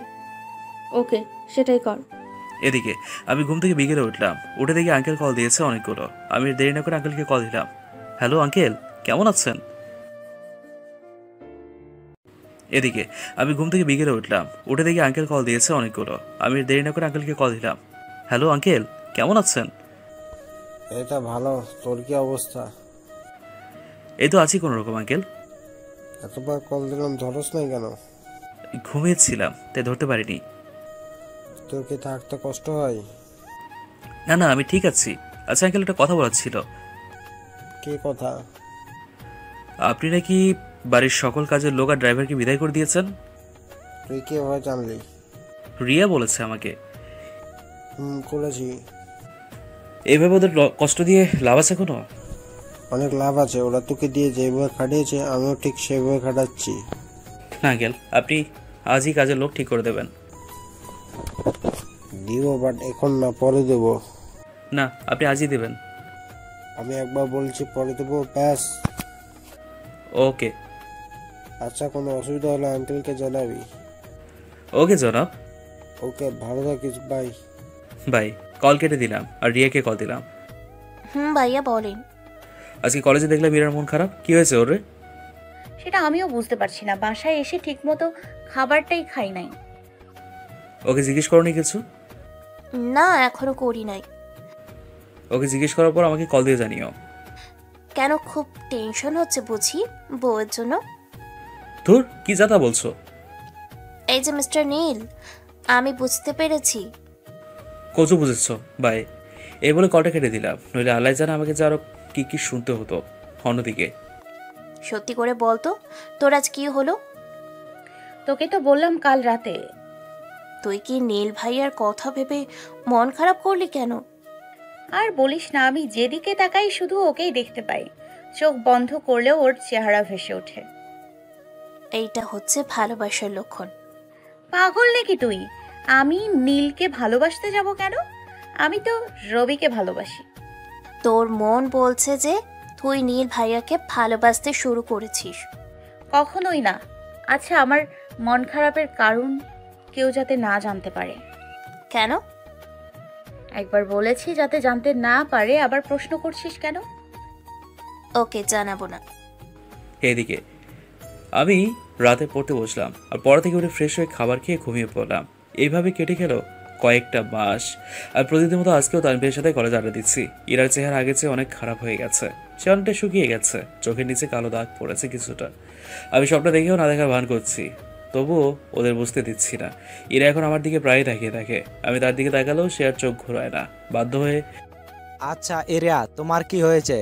তোমার মুখে আগের মতো হাসি নেই, কারণটা কি? আমার আজ কয়েক মাস ধরে কেমন জানি লাগছে। কেমন লাগছে মানে? আমার বারবার কেন জানি না নীলের কথা খুব মনে পড়ে। আমি ওর জন্য কোনো কাজই ঠিকমতো করতে পারি না। কি বলছো তুমি? তুমি মনে হয় নীলকে ভালোবেসে ফেলেছো। আমি তো তোমাকে ভালোবাসি। আমাকে ভালোবাসতে হলে নীলের কথা ভুলে যেতে হবে। সেটা যে আমার পক্ষে সম্ভব না। নীলের সাথে তোমার কোনো সম্পর্ক থাকবে না। ওকে। আজ রাতে আমাদের পার্টি আছে, তুমি বিকেলে পার্কে আইসো। আজকে না গেলে হয় না? না, আজকে যেতে হবে। তুমি আর আমাকে ভালোবাসো না। হঠাৎ এই কথা বললা কেন? কারণ তুমি যদি আমাকে ভালোবাসতা তাহলে আর প্রশ্ন করতা না। ওকে, যাব আমি তোমার সাথে। এদিকে আমি আর তানভীর আড্ডা দিতে লাগলাম। আচ্ছা দোস্ত, ইরাকে আমি কি কখনো মেনে নেবে? আরে নেবে, একটু সহ্য কর। কবে আসবে সেই দিন, যেদিন ওকে আমি দেখিয়ে দেবো যে অবহেলা কত কষ্টের? অপেক্ষা কর, ঠিকই আসবে সেই দিন। এখন ক্লাসে আয়। চল যাই। আমি গভীর আগ্রহে ক্লাস করতে লাগলাম। ইরার চোখে চোখ পড়তেই আমি চোখ নামিয়ে ফেলি, কারণ ও অপলকভাবে আমার দিকে তাকিয়েছিল। কলেজ শেষ করে আমি আমার বাসায় চলে আসলাম। এসে খাবার খেয়ে শুয়ে রইলাম। এদিকে কি রে, তুই তো তোর কাজ কিছুই করতে পারলি না। আজকে কাজ করব, অলরেডি ইরাকে আসতে বলেছি। কসু করবি তুই আমার, নাকি তুই ইরাকে ভালোবেসে ফেলেছিস? পাগল নাকি? আমি ইরার মনকে নয় বরং দেহটাকে ভালোবেসেছি। আর ওইটার জন্যই এত নাটক। তুই আজকে আর কোনো বাধা মানবি না, ইরাকে পার্টিতে নিজের করে নিবি। সেটা আর বলা লাগবে না। এরিয়া হচ্ছে টিস্যু পেপারের মতো, যখন ইচ্ছে ব্যবহার করব, আবার ছুঁড়ে মারব। বাহ রবি বাহ, কি নাটকটাই না করলে আমার সাথে। রবি পিছন ফিরে তাকিয়ে দেখে ইরা দাঁড়িয়ে আছে। সে হয়তো কোনোদিন ভাবেইনি যে ইরার হাতে এইভাবে ধরা খাবে। রবির চোখে মুখে ভয়ের ছাপ। নিজেকে সামলে রবি উত্তর দিল, তুমি এইখানে? সেটার উত্তর না জানলেও চলবে, কিন্তু তুমি আমার সাথে এত বড় বেইমানি করতে পারলা? তুমি ভুল শুনেছ। তুই আমাকে টাচ করবি না। তোর ওই নোংরা মন দিয়ে আমি আমার মন একসাথ করেছিলাম কি এই জন্য? তুই আমাকে মারতে পারলি? পেরেছি। আজ এইখানে না আসলে আমি জানতেই পারতাম না যে তোর মাঝে লুকিয়ে আছে এক ভয়ঙ্কর কালো ছায়া। আরে তুই কি ভালো মেয়ে নাকি? মানে কি বলতে চাইছিস তুই? যে মেয়ের বিয়ে হওয়া সত্ত্বেও বাইরের ছেলের সাথে প্রেম করে বেড়ায়, সে মেয়ে একটা নষ্টা। রবির মুখে এই কথা শোনার পর ইরা কয়েক মিনিট থমে রইল। হয়তো সে ভাবতেই পারেনি যে রবি ওকে এত বড় কথা বলবে। আমি তোর জন্য নীলের পবিত্র ভালোবাসাকে উপেক্ষা করে তোর সাথে বন্ধনে আবদ্ধ ছিলাম। আজ বুঝতে পারছি আমি কত বড় ভুল করেছি। তুই কি ভেবেছিস যে আমি তোকে ভালোবাসি? আরে ভুল ভেবেছিস। তোর বাবার টাকা দেখে আমি তোর সাথে প্রেম করেছি। আর যখন জানতে পারলাম যে এই সব সম্পত্তির মালিক নীল, তাই আমি ভেবেছি যে তোর সাথে টাইম পাস করব আর শারীরিক চাহিদা পূরণ করব। ছি ছি ছি, তোর মতো কুলাঙ্গারকে বিশ্বাস করে ভুল করেছি। না জানি তুই আর কত মেয়ের জীবন নিয়ে খেলেছিস। আমার মতে না জানি তুইও রবির সাথে কত কি করেছিস। ইরা যে রবিকে থাপ্পড় মারার জন্য হাত উঠিয়েছে, অমনি রবি ইরার হাত ধরে ফেলে। ঠাস ঠাস। আমাকে আগেও থাপ্পড় মেরেছিলে, আমি কিছুই বলি নাই। তাই বলে তো আমি আর সহ্য করব না, তাই আমি তোর থাপ্পড় তোকে ফিরিয়ে দিলাম। ইরা গালে হাত দিয়ে দাঁড়িয়ে আছে আর কান্নাই করে যাচ্ছে। এই কান্না থাপ্পড়ের কান্না নয়, এই কান্না হচ্ছে একজন প্রতারককে ভালোবেসে সে একটা পবিত্র ভালোবাসাকে অবহেলা করেছে। তাই সেই অবহেলার ফল আজ তার চোখে অশ্রুতে পরিণত হয়ে বের হয়ে পড়েছে। তোর সাথে আমার আর কোনো সম্পর্ক নাই, এবার তুই যেতে পারিস। আর খবরদার কোনোদিন আমাকে ডাকবি না। তোর মতো লুইচ্ছেকে আমি ডাকবো? থাক তুই নিজের রাস্তায়। আরে যা যা। ইরা আর কিছু না বলে চোখ ভরা জল নিয়ে সেখান থেকে চলে আসলো। এদিকে আমি ঘুম থেকে উঠে দেখি আঙ্কেল অনেকবার কল দিয়েছে। ব্যাপারটা কেমন যেন লেগে উঠলো আমার কাছে। আমি দেরি না করে দ্রুত আঙ্কেলকে কল দিলাম। আঙ্কেল বলেন। নীল, ইরা কি হয়েছে তুই কি জানিস? না তো, ওর সাথে তো আমার কোনো কথা হয়নি।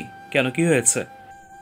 অফিস থাকা অবস্থায় তোর আন্টি কল দিল যে ইরা রুমের দরজা আটকে বসে আছে, অনেক টাকাটা কি করেছে তবুও খুলছে না। তো আমি দ্রুত বাসায় এসে পড়েছি। আগের কথা শোনার পর নিজের কানকে নিজেকে কেন জানি স্থির রাখতে পারছি না। মন বারবার চাচ্ছে ইরার কাছে ফিরে যাই। না, আমার সাথে কিছু হয়নি। দরজা না খুলে দরজা ভেঙে দিন। সেটাই করতে হবে। আমি আসবো সেইখানে? না না, এখন না, পরে আসিস। ওকে। অন্যদিকে ইরামা, দরজা খোল। এভাবে দুশ্চিন্তায় ফেলছিস কেন? সে কখন থেকে দরজা ধাক্কাচ্ছি, খোলার নামই নেই। আমার মেয়ে ঠিক আছে তো? তুমি শান্ত হও, আমি দরজাটা ভাঙছি। যে আঙ্কেল দরজা ভাঙতে যাবে তখন ইরা দরজা খুললো। ওর অবস্থা দেখে চেনার উপায় নেই যে এটা ইরা। ও চোখ দুটো ফুলে আছে, মনে হয় অনেকক্ষণ কান্না করেছে। কান্নার কারণে চোখের কাজল লেপটে গেছে আর চুলগুলো এলোমেলো হয়ে আছে। দেখতে একদম বাজে লাগছে। আঙ্কেল আন্টির ওকে দেখে প্রাণ ফিরে আসছে। কি রে, তুই এরপর দরজা আটকে রেখেছিস কেন? আর তোর চেহারা এই অবস্থা কেন? তোর বাবা তোকে কিছু জিজ্ঞেস করছে, তার উত্তর দে। তুমি ওকে ফ্রেশ করে নিয়ে আসো আমার রুমে। আন্টি ইরাকে ধরে নিয়ে গেল ফ্রেশ করাতে। আঙ্কেল ভাবছে কেন আজ ইরা হঠাৎ এমন করলো। কিছুক্ষণ পর ওরা আসলো। মা বলতো কি হয়েছে তোর? ইরা কিছু না বলে সোজা তার বাবাকে জড়িয়ে ধরে কান্না করে দেয়। কি হয়েছে তোর? এভাবে কাঁদছিস কেন? সমস্যা থাকলে আমাকে বল। বাবা, আমি অনেক বড় ভুল করেছি। কি ভুল করেছি? আমি একটা কালো ছায়াকে ভালোবাসতে গিয়ে নীলের পবিত্র ভালোবাসাকে অবহেলা করেছি। মানে কি বলছিস তুই? তাহলে শোনো। এসব শোনার পর ইরার মা যেন থমকে দাঁড়ালো আর ইরা অঝরে কান্না করতে লাগলো। তুই কি রবির জন্য কাঁদছিস? না। তাহলে? আমি নীলের সাথে খুব বড় অন্যায় করেছি, জানি না ও আমাকে মাফ করবে কিনা। তুই যে তোর ভুল বুঝতে পেরেছিস এটাই বেশি। মারে, আমি তোর জন্য নীলকে বাড়ি থেকে তাড়িয়ে দিয়েছিলাম আর অনেক কষ্ট দিয়েছিলাম। জানি না আমরা কি তার কাছ থেকে মাপ পাওয়ার যোগ্য কিনা। বাবা তুমি আমাকে নীলের কাছে নিয়ে চলো। কিন্তু কোথায় থাকে আমি তো কিছু জানি না। প্লিজ বাবা, ওর ঠিকানা আমাকে খুঁজে বের করতে দাও। প্লিজ বাবা, প্লিজ। ওকে আমি দেখছি কি করা যায়।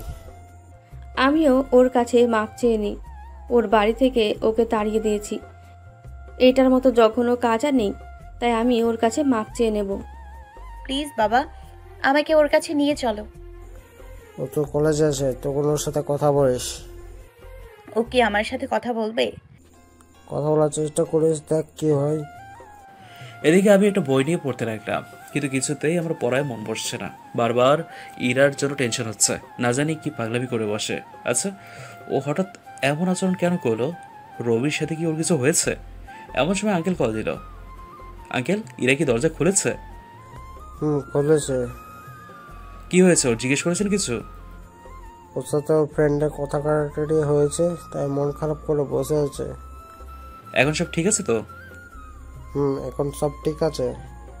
আচ্ছা, কাল যদি ইরা তোর সাথে কথা বলতে চায় তাহলে তোকে এড়িয়ে চলবি। কেন? এটা ফল পরে বুঝতে হবে, আপাতত ওর সাথে কোনো কথা বলবি না। ওকে, কি হয়েছে বলবেন তো? সব পরে গুছিয়ে বলবো। ওকে। আচ্ছা, সাবধানে থাকিস। বাই। ওকে। আঙ্কেল কল কেটে দিল, কিন্তু আঙ্কেলের কথাগুলো শুনে মনে হচ্ছে সব মাথার উপর দিয়ে গেল। আঙ্কেল কেন ইরাকে এড়িয়ে যেতে বললো? আচ্ছা, আঙ্কেল কি ইরার ব্যাপারে আমাকে মিথ্যে বলেছে? ওর কণ্ঠ এমন শোনাচ্ছে কেন?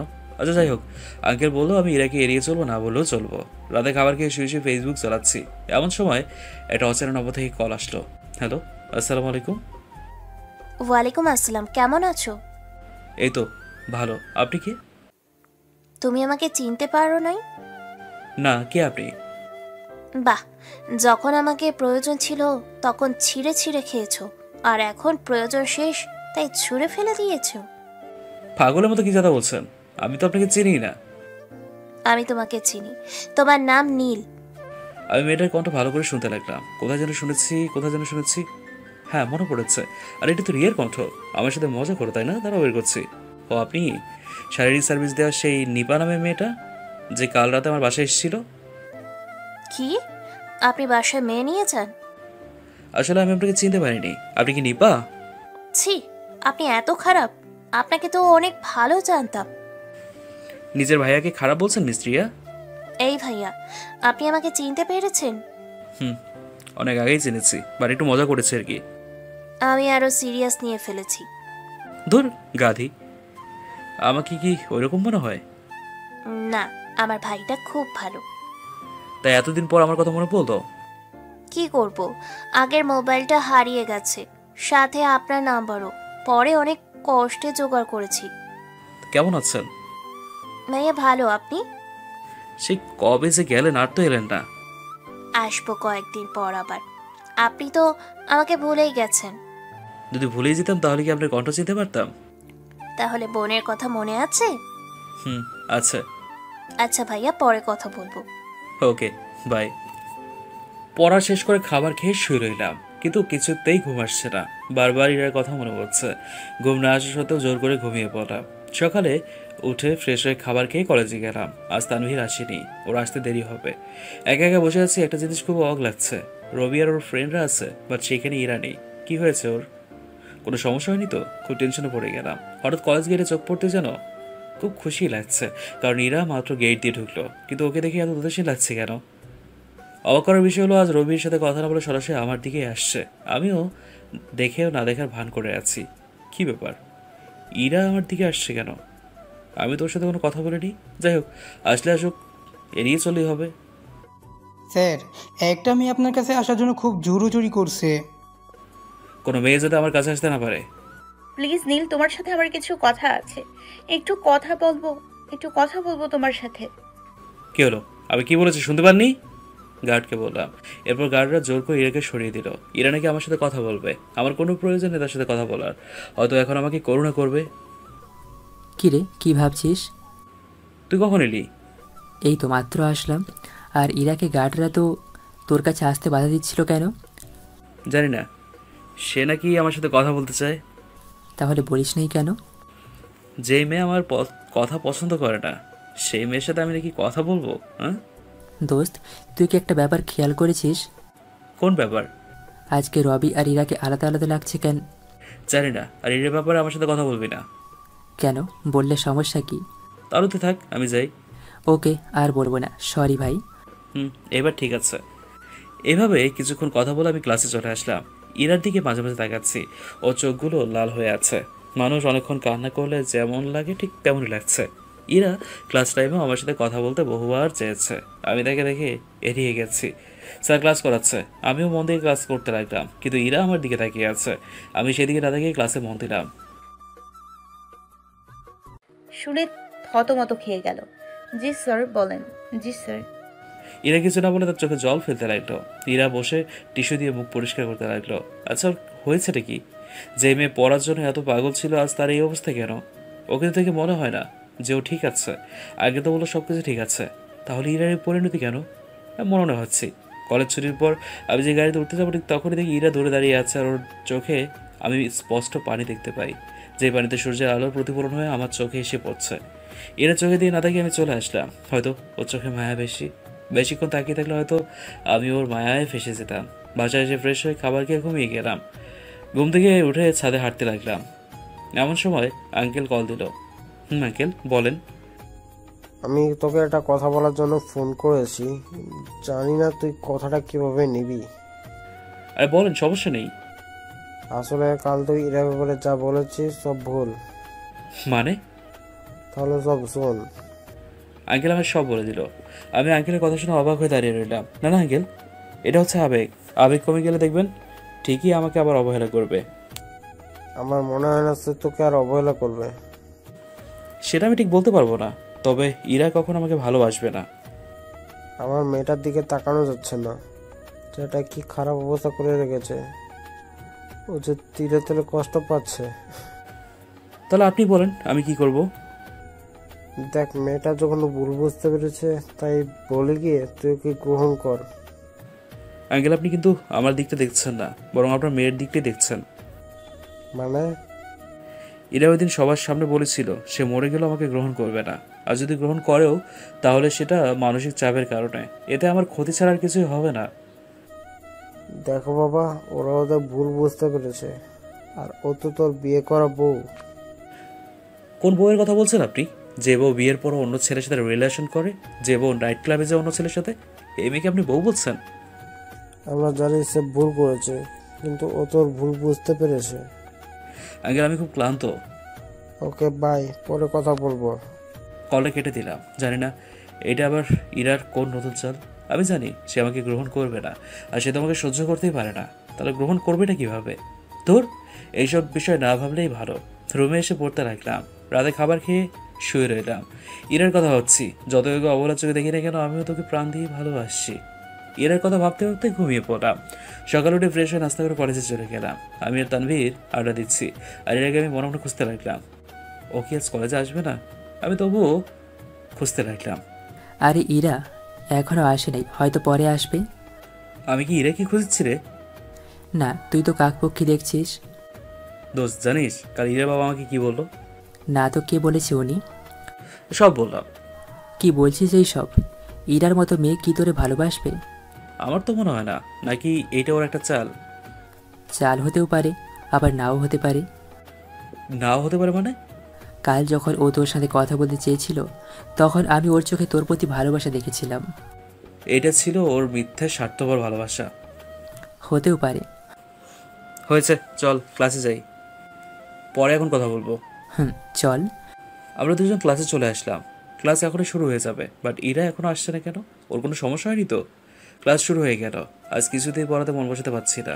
আজ ক্লাসে ইরা নেই বলে কেমন জানি ফাঁকা ফাঁকা লাগছে, কিচ্ছু ভালো লাগছে না। তাই বাইরে চলে আসলাম। কিরে, বাইরে আসলি কেন? তুই তো কোনো দিন বাইরে আসোস না। আজ ভালো লাগছে না, তাই চলে আসছি। আজ তো ক্লাসে ইরা নেই, তাই তোর ভালো লাগছে না? আরে না, আমি এমনি বাইরে আসছি। আমি বুঝি। কচু বুঝোস? সত্যি করে একটা কথা বলবি? বল, কি বলবি? তুইও তো ইরাকে ভালোবাসিস, তাহলে তাকে গ্রহণ করতে অসুবিধা কোথায়? ও ও আমাকে অনেক অপমান আর অবহেলা করেছে রে, তাই আমি ওকে অপমান আর অবহেলাই করব। মেয়েটা তো মনে হয় তার ভুল বুঝতে পেরেছে। তাহলে এমন করছিস কেন? তোর বুঝতে হবে না কেন এমন করছি। ওকে। আচ্ছা আমি বাসায় যাই। ক্লাস করবি না আর? না, আজকে আর ভালো লাগছে না। ওকে বাই। Okay bye. আমি বাসায় চলে আসলাম। যে রুমে দরজা খুলতে যাব তখনই অবাক হয়ে যাই। এ কি, দরজা খোলা কেন? আমি তো দরজা আটকে গিয়েছিলাম, তাহলে খুললো কে? আবার ভেতর থেকে দরজা বন্ধ করা।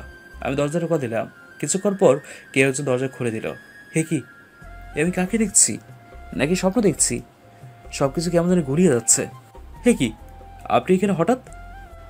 আমার অবাক হওয়ার কারণ হলো আমার সামনে আর কেউ নয়, ইরা দাঁড়িয়ে আছে, তাও আবার আমার বাসায়। ওকে দেখে আমার মেজাজটা গরম হয়ে গেছে। কেন, আমি কি আসতে পারি না নাকি? না, আপনি এই বাসায় থাকতে পারেন না। আমার স্বামীর বাসায় আমি থাকবো না তো কে থাকবে? আপনার স্বামীকে এখানে? কেন আমি আপনাকে বউ হিসেবে মানি না। আর কোন অধিকারে আপনি নিজেকে আমার বউ ভাবছেন? যেই অধিকারে তুমি আমাকে বিয়ে করেছিলে সেই অধিকারে তুমি আমার স্বামী। আপনি সেদিন চওড়া গলায় বলেছিলেন যে তুমি আমাকে গ্রহণ করতে রাজি না, তাহলে আজ কেন আমার মুখোমুখি হয়েছেন? আমি সত্যি আমার কাজের জন্য লজ্জিত। জানি না তুমি আমাকে মাফ করবে কিনা, তবে আমি তোমাকে এখন খুব ভালোবাসি। থামুন আপনি, আপনার তো মেয়ের মুখে ভালোবাসা শব্দটা মানায় না। সরি নীল, আমি আমার কাজের জন্য অনুতপ্ত। প্লিজ আমাকে মাফ করে দাও। সবাইকে মাফ করা গেলেও আপনার মতো মেয়েকে মাফ করা যায় না। তার রবি কোথায়? আপনার তো ওর সাথে থাকার কথা ছিল। ও একটা খারাপ ছেলে, ওর চরিত্র অনেক নিচের লেভেলের। আমি সব কিছু ছেড়ে এসেছি শুধু তোমার কাছে। প্লিজ আমাকে এইভাবে ফাঁসিয়ে দিও না। আপনাকে আমার কাছে আসতে কে বলেছে? হ্যাঁ, আপনি নিজের রাস্তায় যান, আমাকে আর বিরক্ত করবেন না। না, আমি তোমাকে ছেড়ে যাব না, আমি তোমার কাছেই থাকবো। যদি আমার কাছে থাকতেই হয় তাহলে পারবেন আমার অবহেলা সহ্য করতে? পারবো। আমি জানি আপনি পারবেন না, তাই আগে আগে বলছি যে আপনি চলে যান। আমি যাওয়ার জন্য এখানে আসিনি, আমি তোমাকে নিজের করে পেতে এসেছি। সেই কপাল আপনার নেই। আমি জানি আপনি এইসব বলছেন একটা ঘোরে থেকে। নেশা কেটে গেলে সব আগের মতো হয়ে যাবে। আমি কোনো অন্ধকার নেশা করি নাই, আমাকে তোমার ভালোবাসার নেশা ধরেছে। মুছে ফেলুন সেই নেশা। আপনার আবেগের নেশাতে আমি আমার জীবন নষ্ট করতে চাই না। তোমার ভালোবাসার নেশা আমাকে এমনভাবে ধরেছে যে সেটা আমি এই জীবন থাকতে ভুলতে পারবো না। আপনি একবার এক কথা বলেন। আগে বলেছেন যে আপনি আমাকে গ্রহণ করবেন না, কখনো মরে গেল না। এখন আবার বলছেন যে আপনি আমাকে ভালোবাসেন। আচ্ছা, আমি কি পুতুল নাকি? প্লিজ, আমার আগের কাজের জন্য আমি লজ্জিত, আমাকে একবার ভালোবাসার সুযোগ দাও। সেই সুযোগ কখনোই পাবেন না। চাইলে আমাকে ভুলে যেতে পারেন। আমি তোমাকে ভুলতে পারবো না। তাহলে চলে যান, চলে যান এই বাড়ি থেকে। না, আমি যাব না। তাহলে প্রতিনিয়ত আমার অবহেলা সহ্য করার মতো ক্ষমতা আছে তোমার? আছে, আমি রাজি, তবু আমাকে ছেড়ে যাব না। ওকে। আমি আর কথা না বাড়িয়ে ওয়াশরুমে গিয়ে ফ্রেশ হয়ে আসলাম। টেবিলে দেখে অনেক খাবার সাজানো। আপনি খেয়ে নিন, আমি বাইরে থেকে খাবো। বাইরে কেন খাবা? আমি তোমার জন্য খাবার বানিয়েছি। আপনি বানিয়েছেন, বরং আপনিই খান, আমার দরকার নেই সেই খাবার। আমি বাইরে যাচ্ছি, আপনি খেয়ে নিয়েন। এরা কিছু বলতে যাবে আমি না শুনে চলে আসলাম। ওর কথা আমি কোনো দিন শুনবো না। বাইরে এসে পেট ভরে খেয়ে নিলাম। বাসায় এসে দেখি ইরা খাবার টেবিলের সামনে বসে আছে। আমি খেয়ে এসছি, আপনি খেয়ে নিন। এই বলে আমি রুমে চলে গেলাম। কিছুক্ষণ পর কান্নার শব্দ পাচ্ছি আমি। ইরা খাবার খাচ্ছে, টিভিতে চোখের পানি ফেলছে, যেটা স্পষ্ট আয়নার প্রতিফলন দেখতে পেলাম। ও কাঁদুক, আমার কি? হ্যাঁ, ও আমাকে অনেক কষ্ট দিয়েছে, এবার সময় এসছে প্রতিশোধ নেয়ার। আমি জানি আঙ্কেল নিজের মেয়ের কষ্ট সহ্য করতে না পেরে ওকে আমার ঠিকানা দিয়েছে। আঙ্কেল ভুল করেছে, আমার কাছে থাকলে আরও বেশি কষ্ট হবে। মনে মনে ভাবলাম। আমি আর 7-5 না ভেবে একটা বই নিয়ে পড়তে লাগলাম। কিছুক্ষণ পর ইরা আমার রুমে আসলো। ওর মুখটা ফ্রেশ লাগছে, হয়তো মাত্র ফ্রেশ হয়ে আসলো। আমি ওর দিকে একবার আর চোখে তাকিয়ে আবার পড়ায় মনোযোগ দিলাম। তুমি একটু রেস্ট নাও, তোমাকে খুব ক্লান্ত লাগছে। আমি চুপ করে আছি, আমি কোনো কথা বলছি না, চুপচাপ বই পড়তে লাগলাম। কি হলো, রেস্ট নিতে বলেছিলাম আমি। আপনি কে যে আপনার কথা আমার শুনতে হবে? হ্যাঁ, আমি তোমার বিয়ে করা বউ। আরেকবার এই কথা উচ্চারণ করে কিন্তু আপনার গায়ে হাত তুলতে বাধ্য হবো আমি। যত ইচ্ছে মারো, আমার সমস্যা নেই, তবুও সত্যিটা বলবো। ধুর। এই বলে আমি বইটা হাতে করে ছাদে নিয়ে আসলাম। এসে পড়তে লাগলাম। হঠাৎ মোবাইলটা বেজে উঠলো। ধুর, এই সময় আবার কি কল দিল? স্ক্রিনে তাকে দেখি রিয়া কল দিয়েছে। আরে রিয়া ম্যাডাম, কেমন আছেন? এই তো স্যার, ভালো আছি। আপনি কেমন আছেন? আমি মোটামুটি ভালো আছি। তা আমাকে তো ভুলেই গেলেন। না, আপনাকে মনে আছে। রিয়ার সাথে কথা বলছি, হঠাৎ মনে হলো কেউ যেন ছাদে দরজা আড়ালে লুকিয়ে আছে। আবার বুঝতে আর বাকি হলো না যে এটা ইরা। তো ইরাকে দেখানোর জন্য জান বলো। জান মানে? এই কি বলছেন আপনি? চুপচাপ আমার সাথে অ্যাক্টিং করো, পরে সব বুঝিয়ে বলবো। আস্তে আস্তে বলো। ইরাকে রাগানোর জন্য, তাই না? তুমি কিভাবে জানো? আঙ্কেল আমাকে সব বলেছে। জান খেয়েছো? না, খাই নাই এখনো, পরে খাবো। কেন বেবি, এখানে খাওনি কেন? তুমি জানো না তুমি না খেলে আমিও খেতে পারি না? ওদিকে রিয়া আমার ভাষা শুনে হাসতে হাসতে পাগল হয়ে যাচ্ছে। আচ্ছা তুমি খেয়ে কল দাও, আমি কিন্তু তোমার কলে অপেক্ষা থাকবো। Okay bye. Okay, love you. কলটা কেটে দিলাম। দরজার ওইখান থেকে এখন আর শব্দ আসছে না, হয়তো ইরা চলে গেছে। এইভাবে কিছুক্ষণ ছাদে বসলাম। বাসায় এসে কলিং বেল চাপ দিলাম, কিন্তু কোনো জবাব নেই। অনেকক্ষণ ধরে দাঁড়িয়ে রইলাম, তবুও দরজা খুলছে না। এবার খুব টেনশন হচ্ছে, ভিতরে খারাপ কিছু হয়নি তো? যেই আবার টোকা দিতে যাবো ঠিক তখনই এরা দরজা খুললো। আমি ওর দিকে তাকাতে পারছি না, ওর চেহারা এত বাজে হয়ে আছে, মনে হয় অনেকক্ষণ কেঁদেছে, ঠিক মতো ফ্রেশ হতে পারেনি। এত সময় লাগলো কেন দরজা খুলতে? একটু কাজ করছিলাম তাই। ওকে, সামনে থেকে। ইরা সামনে থেকে সরে গেল আর আমি সোজা আমার রুমে চলে আসলাম। ইরা কিছু নাস্তা বানালো আমার জন্য। তোমার জন্য কিছু বানিয়েছি, খেতে এসো। আমি কি আপনাকে একবারও বলেছি যে আমার জন্য নাস্তা বানাতে? তুমি তো সব সময় এই সময় কিছু খেতে।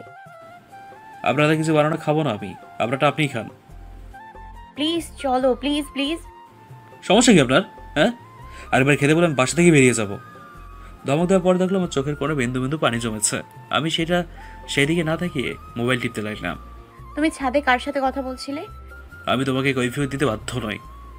ঘরে বউ ফেলে একটা মেয়ের সাথে তোমার কথা বলতে লজ্জা বোধ করলো না? ঠাস ঠাস। কে বউ বল? হ্যাঁ, কার বউ বল? ইরা গালে হাত দিয়ে চুপ করে দাঁড়িয়ে আছে। কি হলো, কথা বলছিস না কেন? বল কে বউ? আরেকবার যদি এই কথা শুনি তাহলে তোকে আমি ডিভোর্স দিয়ে দেবো।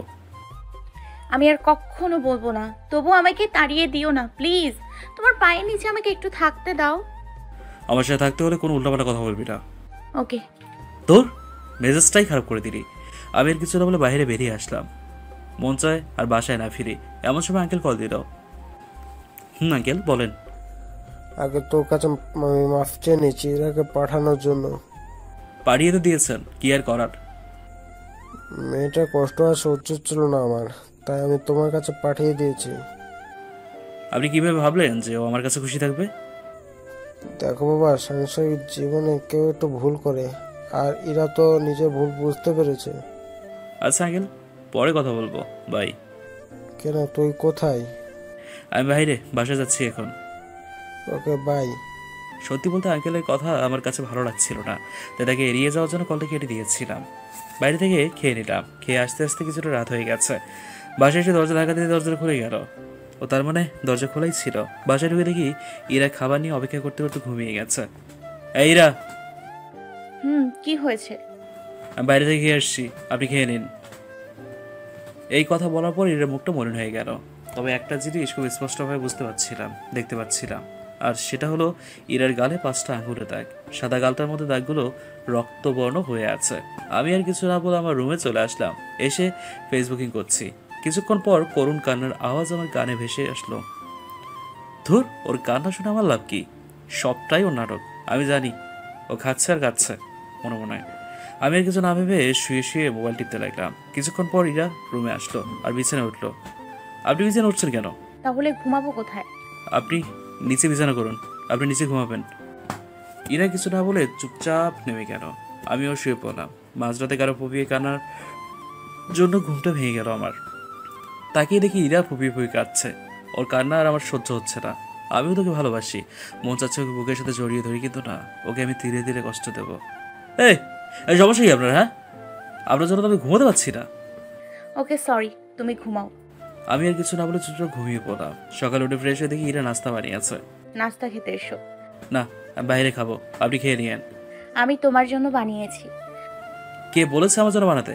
আমি বানাতে বলেছি? যত সব ঝামেলা। আমি সেদিকে না থেকে কলেজে যাওয়ার জন্য রেডি হতে লাগলাম। রেডি হয়ে কলেজে যাবো এমন সময় আমিও যাব কলেজে। তুমি কি আমাকে তোমার সঙ্গে নেবে? না, আপনি আপনার মতো আসেন। আমি আর কিছু না বলে কলেজে চলে আসলাম। কি রে, তোর মন খারাপ কেন? তুই তো সব জানোস, তারপর জিজ্ঞেস করস কেন? জানি, ঠিক আছে, কিন্তু তোকে আগে কখনো মন খারাপ করতে দেখিনি। আরে ভাই, ইরাকে কষ্ট দিয়েছে, আমিও খুব কষ্ট পাচ্ছি। তাহলে তাকে মেনে নিলেই তো হয়। এত তাড়াতাড়ি কি মারা যাবে? তুই তো জানোস যে ও আমার সাথে কি কি করেছে। তুই আজ কি ইরাকে সাথে করে আনিসনি?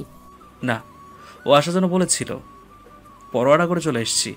ও এত দূর রাস্তা একা একা কি করে আসবে? আরে এরকম মেয়ের জন্য তো চিন্তা করতে হবে না, দেখবি সব বাধা ফেলে চলে আসবে। ওই দেখ, ইরার কথা বলতে না বলতেও চলে এসেছে। কলেজে গেটে তাকে দেখি ইরা মাত্র কলেজে ঢুকলো, আর রবি আর ওর ফ্রেন্ডরা ওকে নানানভাবে টিস করতে লাগলো। দেখ রবি ওর সাথে কি করেছে। করতে থাকুক, আমার কি। আর কেউ না হোক, ও তো তোর বিয়ে করা বউ। কোনো মানে হয় না এই বিয়ের। আচ্ছা, তুইও তো ওকে ভালোবাসিস, আজ নিজের ভালোবাসাকে অন্য কেউ টিচ করছে, সেটা দূর থেকে দেখছিস। ইরা বারবার আমার দিকে তাকাচ্ছে, হয়তো সাহায্য করার জন্য সাহায্য চাইছে। আমি ওর কিছু না ভেবে কয়েকটা গার্ড পাঠিয়ে দিলাম ইরাকে সেভ করে ক্লাসে এগিয়ে দিয়ে আসার জন্য। গার্ডরা কাছে যেতেই রবি আর ওর ফ্রেন্ডরা চুপ হয়ে গেল, আর ইরা আমার দিকে তাকিয়ে একটা হাসি দিয়ে চলে গেল। ওর হাসিতে যেন আমি আবারও ক্রাশ খেয়ে গেছি, মন মতো না হাসি ওর। রবিকে আর ওর ফ্রেন্ডদের ইশারায় ডাকলাম। জি ভাইয়া বলেন। ইরাকে টিস করলি কেন? হ্যাঁ, জানিস না ও আমার প্রাণ? সরি ভাই, বুঝতে পারি নাই। আর একদিন যদি তোকে ইরার আশেপাশে দেখি তাহলে তোর শেষ দিন তোকে দেখিয়ে দেবো। ওকে ভাইয়া। যাই এখান থেকে। রবি আর ওর ফ্রেন্ডরা চলে গেল, আমিও আর তানভীর ক্লাসগুলো করতে লাগলাম। কলেজ শেষ করে যখনই গাড়িতে উঠতে যাবো ঠিক তখনই আর চোখে দেখলাম ইরা আমার দিকে করুণভাবে তাকিয়ে আছে। আমি কোনো কথা না বলে ইরাকে ফেলে গাড়িতে উঠে বসলাম। ইরা হয়তো আশা করেছিল যে আমি তাকে আমার সাথেই নেব। কিছুক্ষণ পর আমি বাসায় এসে ফ্রেশ হয়ে খাবার খেয়ে নিলাম, মোবাইল টিপছি, তখন ইরা বাসায় ঢুকলো। এতক্ষণ লাগে আপনার আসতে? আসলে রাস্তায় জ্যাম ছিল প্রচুর, তাই আর কি। ওকে, ফ্রেশ হয়ে খাবার খেয়ে নিন। তুমি খেয়েছো? খেয়েছি, আপনি খেয়ে নিন। ইরা কিছু না বলে চলে গেল। আমি বসে বসে ফেসবুক করতে লাগলাম। ইরা আসলো আমার রুমে, কিছু না বলে দাঁড়িয়ে আছে। কিছু বলবেন আপনি? আসলে আজ বিকেলে আমার সাথে একটু মার্কেটে যেতে পারবা? কেন? কিছু কেনাকাটা করব তাই। আপনি একা যান, আমার ভালো লাগছে না। প্লিজ চলো না। বললাম তো আপনি একা যান, আমাকে এর মধ্যে টানছেন কেন? হ্যাঁ, ওকে, তাহলে আর যাওয়ার দরকার নেই। এই বলে ইরা চলে গেল। আমি আগের মতো শুয়ে শুয়ে মোবাইল টিপছি। হঠাৎ করে মনে হলো শরীরটা খুব ক্লান্ত লাগছে, তাই মোবাইলটা পাশে রেখে একটু রেস্ট নিলাম। কিছুক্ষণ পর মনে হলো আমার শরীরের তাপমাত্রা বেড়ে কয়েক গুণ হয়ে গেছে। বিছানা থেকে উঠতে পারছি না, শরীরটা খুব ব্যথা করছে। জ্বর এত বেশি যে চোখটাও মেলতে পারছি না, মুখ দিয়ে উল্টাপাল্টা প্রলেপ বকছি। হঠাৎ অনুভব করে কেউ একজন উষ্ণ হাত দিয়ে আমার শরীরটা টাচ করেছে। চোখটা হালকা করে দেখি ইরা আবার কপালে হাত দিয়ে দাঁড়িয়ে আছে আর কান্না করে বলছে, এই কি হয়েছে তোমার? হঠাৎ জ্বর আসলো কিভাবে? আমি আর কিছু বলতে পারলাম না, শুধু ওর স্পর্শগুলো অনুভব করছিলাম। কিছুক্ষণ পর ইরা জলপটি দেওয়ার জন্য পানি নিয়ে আসলো। জ্বর বেশি থাকার কারণে হঠাৎ সেন্সলেস হয়ে গেলাম, আর কিচ্ছু মনে নেই। জ্ঞান ফিরে দেখি আমার পাশে ইরা বসে আছে আর তানভীরও আছে। আমার জ্ঞান ফিরে দেখে, এই তো মোটামুটি ভালো, তুই এইখানে? হঠাৎ জ্বর আসলো কীভাবে বুঝতে পারছি না। আমি কিছু না বলে ইরার দিকে তাকালাম, ওর চোখের পানি এখনো শুকায়নি। তানভীর, তুই আজ আমার সাথে থাকিস। কেন? আমি আবার কি করলাম? কিন্তু আমার ওকে, তুই আঙ্কেল আন্টির কাছ থেকে বলে আসিস নি? ওকে তুই যা, পরে কথা হবে। তানভীর চলে গেল। তুমি শুয়ে পড়ো, আমি কাঁথা মেলে দিচ্ছি। আমার ঘুম আসছে না, এখন উঠে বসতে চাই। এখন বসা লাগবে না, পরে বসিও। প্লিজ, শুয়ে তার ভালো লাগছে না। দাও, আমি তোমাকে সাহায্য করছি। না, আমার সাহায্য প্রয়োজন নেই। আজকে অন্তত মানা করো না, তোমার এই অবস্থা নিয়ে তুমি কিছু করতে পারবা না। ওকে। ইরার মুখে হাসি দেখা দিল, সে আমাকে ধরে বসিয়ে রাখলো। আপনার চোখে পানি কেন? কেন সবকিছু জেনেও না জানার ভান করে আছো? খুব খিদে পেয়েছে, একটু খাবার আনবেন? আনবো না মানে? ওকে, আমি এক্ষুনি আনছি। ইরা চলে গেল খাবার আনার জন্য। আমি চুপচাপ বসে আছি। রিয়া কল দিল। রিয়া, কেমন আছেন? ভালো ভাইয়া, আপনি? বেশি ভালো না, শরীরটা খারাপ, তাই কিছু করতে পারছি না। কেন, কি হয়েছে আপনার? খুব জ্বর আমার, নড়তেও পারছি না ঠিক মতো।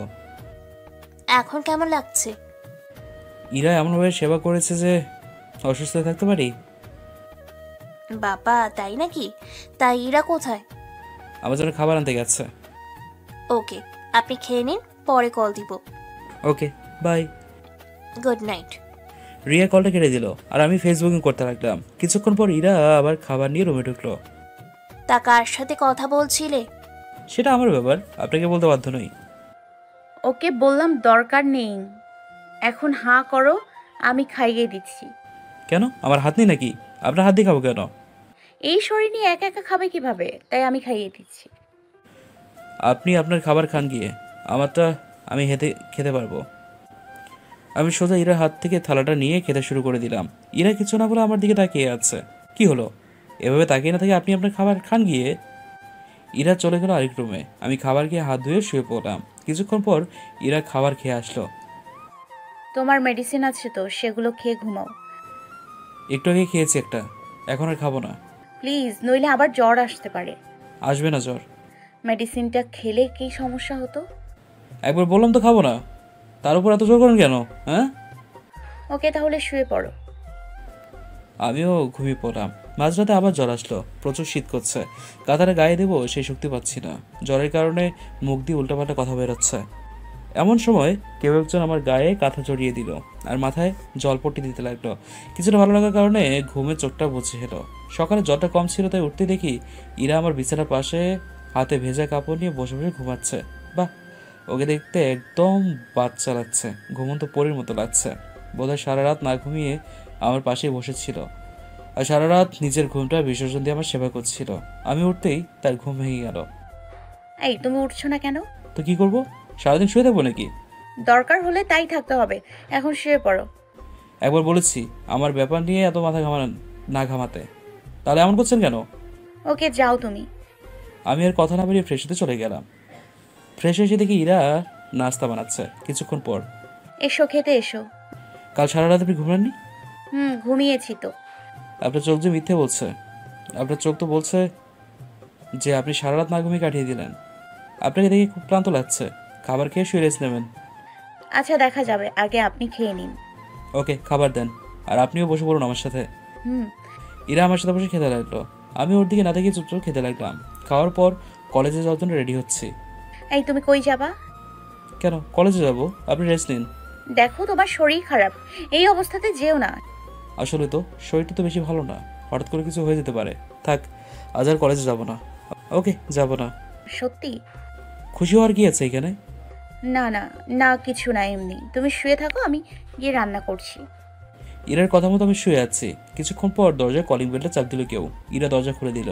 হঠাৎ থেকে আঙ্কেল আমার রুমে এসছে। আরে আঙ্কেল, আপনার আজকে অফিস আছে?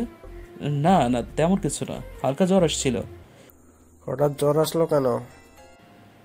সেটা সেও জানি না। তো দাঁড়িয়ে আছেন কেন? বসেন। আঙ্কেল আমার পাশে বসলো।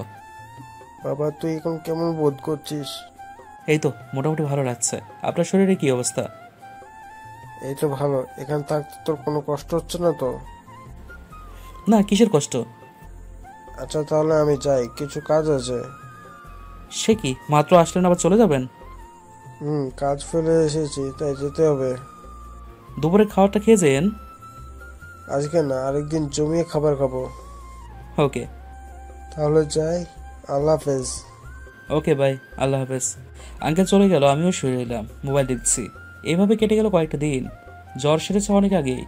এরার সাথে এখনও খারাপ ব্যবহার করি, কখনো ওকে স্বামীর অধিকারটা দেইনি। প্রতিদিনকার মতো আজকেও আমি আর তানভীর ক্যাম্পাসে আড্ডা দিচ্ছি। দোস্ত, একটা কথা বলি? বল। তোর মনে হয় না তুই একটু বাড়াবাড়ি করতেছিস? কিসের বাড়াবাড়ি? কিছু তো বুঝতে পারছি না। এটার উপর একটু বেশি চাপ হয়ে যাচ্ছে না? মানে? দোস্ত, আমার কথা একটু ঠান্ডা মাথায় ভাবার চেষ্টা কর। ও যদি তোকে মিথ্যা ভালোবাসতো তাহলে ও তোকে এইভাবে সেবা করতো না। তারপর তোর অবহেলা পাওয়া সত্ত্বেও এইখানে পড়ে থাকতো না। মেয়েটা সত্যি তোকে ভালোবাসে। আমি ওর কথা উত্তর না দিয়ে ভাবতে লাগলাম, সত্যি তো মেয়েটা আমার জন্য কত কি করেছে। নিজে না খেয়েও আমার জন্য রাতভর সেবা করেছে। তাহলে আমি কিভাবে এমন মেয়েকে অবহেলা করতে পারি? কী রে, কিছু বলছিস না কেন? হ্যাঁ, কি হয়েছে বল। কই হারিয়ে গেলি? আর কি এত ভাবছিস? ভাবছি তোর কথা। তুই ঠিকই বলেছিস, মেয়েটা আমার জন্য অনেক করেছে। এখন তুই বল, আমি কি করব? তুই আজকে গিয়ে ওকে মেনে নেবে? আমার কাছে একটা প্ল্যান আছে। কি প্ল্যান? আজকে তো 5 তারিখ, আগামী 8 তারিখে এর জন্মদিন। ওই দিন পার্টির আয়োজন করে ওকে সবার সামনে মেনে নেব।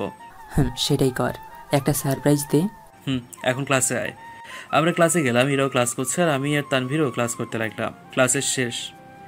ক্লাসের পর আমি চলে আসলাম একা একা। এসে খাবার খেয়ে নিলাম, শুয়ে রইলাম। ইরা তখন কলেজ থেকে বাসায় ঢুকলো। তার মুখে প্রচুর ঘাম লেগে আছে। আমি তবুও কিছু না বলে আমার কাজ করে যাচ্ছি। ইরা ফ্রেশ হয়ে আসলো। তুমি খেয়েছো? খেয়েছি। আপনি খেয়ে নিন। একদিন আমার সাথে বসে খাবার খেলে কি হয়? পারবো না খেতে। কেন? আমি বেশি প্রশ্ন করাও লাইক করি না। আপনি আপনার কাজ করুন। হুম। এই বলে ইরা চলে গেল। এখন আর ইরাকে বকা দিলেও সে কান্না করে না, কারণ সে এসব অবহেলা প্রতিদিন সহ্য করে নেয়। তাই তার অভ্যাস হয়ে গেছে। ঘুম আসছে না দেখে একটা বই নিয়ে পড়তে লাগলাম। তোমাকে অনেক আগে বলেছি যে আমার সাথে একটু মার্কেটে যেতে। আমি তোমাকে আগেই বলেছি যে তোমার সাথে আমি যেতে পারবো না, চাইলে তুমি একা যাও। এমন সময় রিয়া কল দিল। আমি মোবাইল নিয়ে ইরার সামনে দিয়ে ছাদে চলে আসলাম। রিয়া বলো। কেমন ভাই, আপনি বোনকে একটা কলও দেন না? কি করে দেবো? সারাদিন যে কি কি করি সেটা তো আর আপনি দেখেন না। আপনার কাজ তো শুধু বই পড়া, তাই না? রিয়ার সাথে কথা বলছে হঠাৎ খেয়াল করলাম যে দরজার আড়ালে কেউ দাঁড়িয়ে আছে। আমি জানি এটা ইরা, তাই ইরাকে শুনে শুনে বলতে লাগলাম, জান তুমি কি করো? ইরা এসেছে বুঝি? তোমাকে তো আমি বিয়ে করবোই, কোনো চিন্তা করো না তুমি। ইরাকে আমি ডিভোর্স দিয়ে দেব।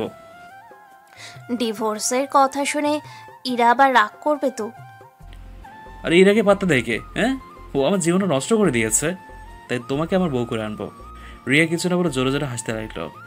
তোমার মনের সব ইচ্ছে আমি পূরণ করব। ইরাকে শোনানোর জন্য রিয়ার সাথে বানিয়ে বানিয়ে কথা বলছি। আর এই ইরা আমাকে ছেড়ে গেলে আমার কি? ওকে তো আমি সহ্যই করতে পারি না। দেখলে ইরা সেখানে নেই, হয়তো কষ্ট পেয়ে রুমে চলে গেছে। আচ্ছা, আপনার সাথে পরে কথা বলবো। Okay bye. বাই। ছাদ থেকে নেমে আমি আমার রুমে গেলাম। রুমে ইরাকে দেখতে পেলাম না, একটু বারান্দায় আসলাম। কিছুক্ষণ পর ইরা হাতে চা নিয়ে আসলো। ইরার দিকে তাকিয়ে দেখি ওর চোখগুলো লাল হয়ে আছে, হয়তো ছাদ থেকে এসে অনেকক্ষণ কান্না করেছে। চুলগুলো সব এলোমেলো হয়ে আছে। ওকে দেখে মনে হচ্ছে নিজের যত্ন ঠিকমতো রাখছে না। এই নাও তোমার চা। আপনাকে চা আনতে বলেছে কে? একটু ঠান্ডা লাগছে তাই ভাবলাম চা বেশ জমবে, তাই তোমার জন্য চা নিয়ে এসেছি। না, আমি চা খাবো না, আপনার চা আপনি খান। ওকে। ইরা চাটা রেখে আসলো। আর 2 দিন অপেক্ষা করেছেন। তোমাকে অনেক কষ্ট দিয়েছি, আর দেবো না। তোমার জন্মদিনের সবচেয়ে ভালো গিফটটা আমি দেব। আর তোমাকে সারা জীবনের জন্য আমারও করে রাখবো। তোমাকে আর কষ্ট পেতে দেবো না, একটুও না। মনে মনে বলছি এগুলো। ইরা চা রেখে আমার পাশে এসে বসলো। মেয়েটা কে ছিল? কর্মের কথা বলছেন আপনি? যেই মেয়েকে তুমি বিয়ে করবে। আপনি কিভাবে জানেন? আগে বলো কে ছিল? সে আমার গার্লফ্রেন্ড ছিল। এখন নাই? সে ছিল, আছে, আর সারা জীবন থাকবে। ও, মেয়েটা অনেক সুন্দর তাই না? সেটা আর বলতে। তোমাকে আমি 8 তারিখে খুব সুন্দর একটা গিফট দেবো, যেটা তুমি কখনো কল্পনাই করতে পারবে না। কি গিফট দেবে? সব শুনেছ, কিন্তু গিফটের কথা শোনোনি। আমাকে আর এই ব্যাপারে প্রশ্ন করবে না। এই বলে আমি উঠে চলে আসলাম। ইরার চোখে তখনও পানি চিকচিক করছিল। তোমাকে কষ্ট দেবো না গো, এই 2 দিন কষ্ট করে নাও না প্লিজ। রাতে খাবার খেয়ে শুয়ে পড়লাম। কেউ কারোর সাথে কোনো কথা বলিনি। পরের দিন সকালে ফ্রেশ হয়ে নাস্তা করে কলেজে চলে আসলাম। আসার সময়, আজকে প্লিজ তুমি আমাকে কলেজে নিয়ে যাও। কেন? আপনার কি হাত পা নেই নাকি চলতে পারেন না? না সেটা না, প্রতিদিন এইভাবে কলেজে যেতে খুব অসুবিধা হয়, পরে ঠিক মতো ক্লাসগুলোও করতে পারি না। সোজাসুজি বলে দিচ্ছি যে আমি আপনাকে কলেজে যেতে নিয়ে যেতে পারবো না। এখন আপনি একা একা আসুন। ওকে। আমি আর তানভীর ক্যাম্পাসে বসে আছি। কি রে, কিছু ভাবলি নাকি পার্টির ব্যাপারে? ভেবেছি তো অনেক কিছুই, শুধু 8 তারিখটা আসতে দে। মেয়েটা এত খুশি হবে যে কি বলবো তোকে। আচ্ছা, তুই তো ইচ্ছে করলে ইরাকে তোর সাথে করে কলেজে আনতে পারিস। পারি, কিন্তু আনি না। কেন? তুই জানোস তোর বাসা থেকে আসতে কত কষ্ট হয় মেয়েটার। তুই কিভাবে জানলি যে ওর কষ্ট হয়? ওই দেখ ইরার ক্লান্তি। তানভীর কলেজের গেটের দিকে কি জানি ইশারা করে দেখালো। তাকে দেখি ইরা গেট দিয়ে ঢুকলো। ইরার মুখে প্রচুর ঘাম লেগে আছে, মনে হয় গোসল করেছে। দেখেছিস আগের ইরার সাথে এখনকার ইরার কত পার্থক্য? দেখতে পাচ্ছি। আর 2 দিন কষ্ট দেবো ওকে, তারপর সারা জীবন বুকে জড়িয়ে রাখবো। সেটাই, এখন ক্লাসে চল। চল। তারপর আমরা ক্লাসে গেলাম। ক্লাসগুলো সবগুলো করলাম। ছুটির পর আপনি চাইলে আমার সাথে যেতে পারেন, ইরাকে বললাম। সত্যি? ইরা কোনো কথা না বলে দ্রুত গাড়িতে চেপে বসলো। কিছুক্ষণ ড্রাইভিং করতে। হঠাৎ আমাকে সাথে নিয়ে ফিরছো কেন? আপনার ভালো না লাগলে আপনি নেমে যেতে পারেন। না না, আমি ঠিক আছি, এমনি জানতে চেয়েছি। ড্রাইভ করার সময় কথা বলা আমি পছন্দ করি না। ওকে, আর বলবো না। সারা রাস্তায় আর রিয়ার সাথে কথা বলিনি। বাসায় এসে ফ্রেশ হয়ে খাবার খেয়ে গাড়ির চাবি নিয়ে বের হতে লাগলাম। কোথায় যাচ্ছ তুমি? সেটাকে আপনাকে বলতে হবে? তুমি আমার সাথে এমন ব্যবহার কেন করো? যদি এই ব্যবহার না আশা করেন তাহলে আমাকে আর কিছু জিজ্ঞেস করবেন না। না বলে গেলে তো আমার টেনশন হবে। করতে হবে না আমার জন্য টেনশন।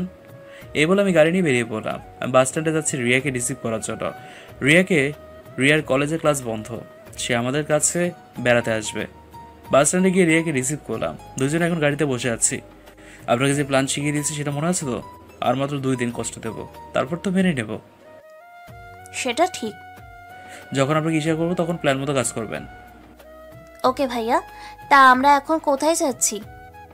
ইরাদের বাসা থেকে বের করে দেওয়ার পর আমি যে বাসা থাকতাম সে বাসায় নিয়ে যাচ্ছি। তা রিয়াও কি আপনার সাথে থাকে? সে থাকে। কেন তুমি তুমি জানো না? তুমি তো জানোই সব। রিয়ার সাথে সারা রাস্তা গল্প করতে করতে আসলাম। বাসায় এসে কলিং বেল চাপ দিলাম। ইরা এসে দরজা খুলে দিয়ে ভূত দেখার মতো দাঁড়িয়ে আছে। সরবেন না নাকি? রিয়া, তুই আসবে একবার বলতে পারলি না? তাকে সারপ্রাইজ দেওয়ার জন্য বলি নাই। বাইরে দাঁড়িয়ে থাকবো নাকি? না না, ভেতরে আসো। আমরা ভেতরে ঢুকলাম। আমি আমার রুমে ফ্রেশ হয়ে শুয়ে আছি, আর ওইদিকে 2 বোন গল্প করছে। বিকেলে ঘুম থেকে উঠে ছাদে গেলাম, গিয়ে হাঁটাহাঁটি করতে লাগলাম। কিছুক্ষণ পর ইরা আর রিয়া ছাদে আসলো। তা ভাইয়া, আপনার জিএফ এর কি খবর? রিয়ার কথা শুনে ইরা রীতির মতো অবাক। ইরা হয়তো বুঝতে পেরেছে যে রিয়া আমাদের ব্যাপারে জানে না। সে ভালো আছে। তো তাকে কবে বিয়ে করবেন? 8 তারিখে সবার সামনে আমি তাকে নিজের করে নেব। এগুলো বলছি আর চোখে ইরার দিকে তাকাচ্ছি। মেয়েটার চোখের কোনো পানি এসে পড়েছে, হয়তো এখনই কেঁদে দেবে। তবুও নিজেকে সামলে বলতে লাগলো, নীল, তুমি কি সত্যি আবার বিয়ে করবে?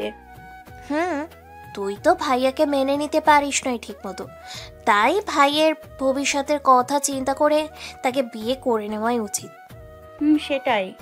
এই বলে ইরা চোখের পানি ছেড়ে দিয়ে আমাদের সামনে থেকে চলে যায়। দেখেছেন ইরা আপনাকে কত ভালোবাসে? সেটা তো আগে অনুভব করেছি।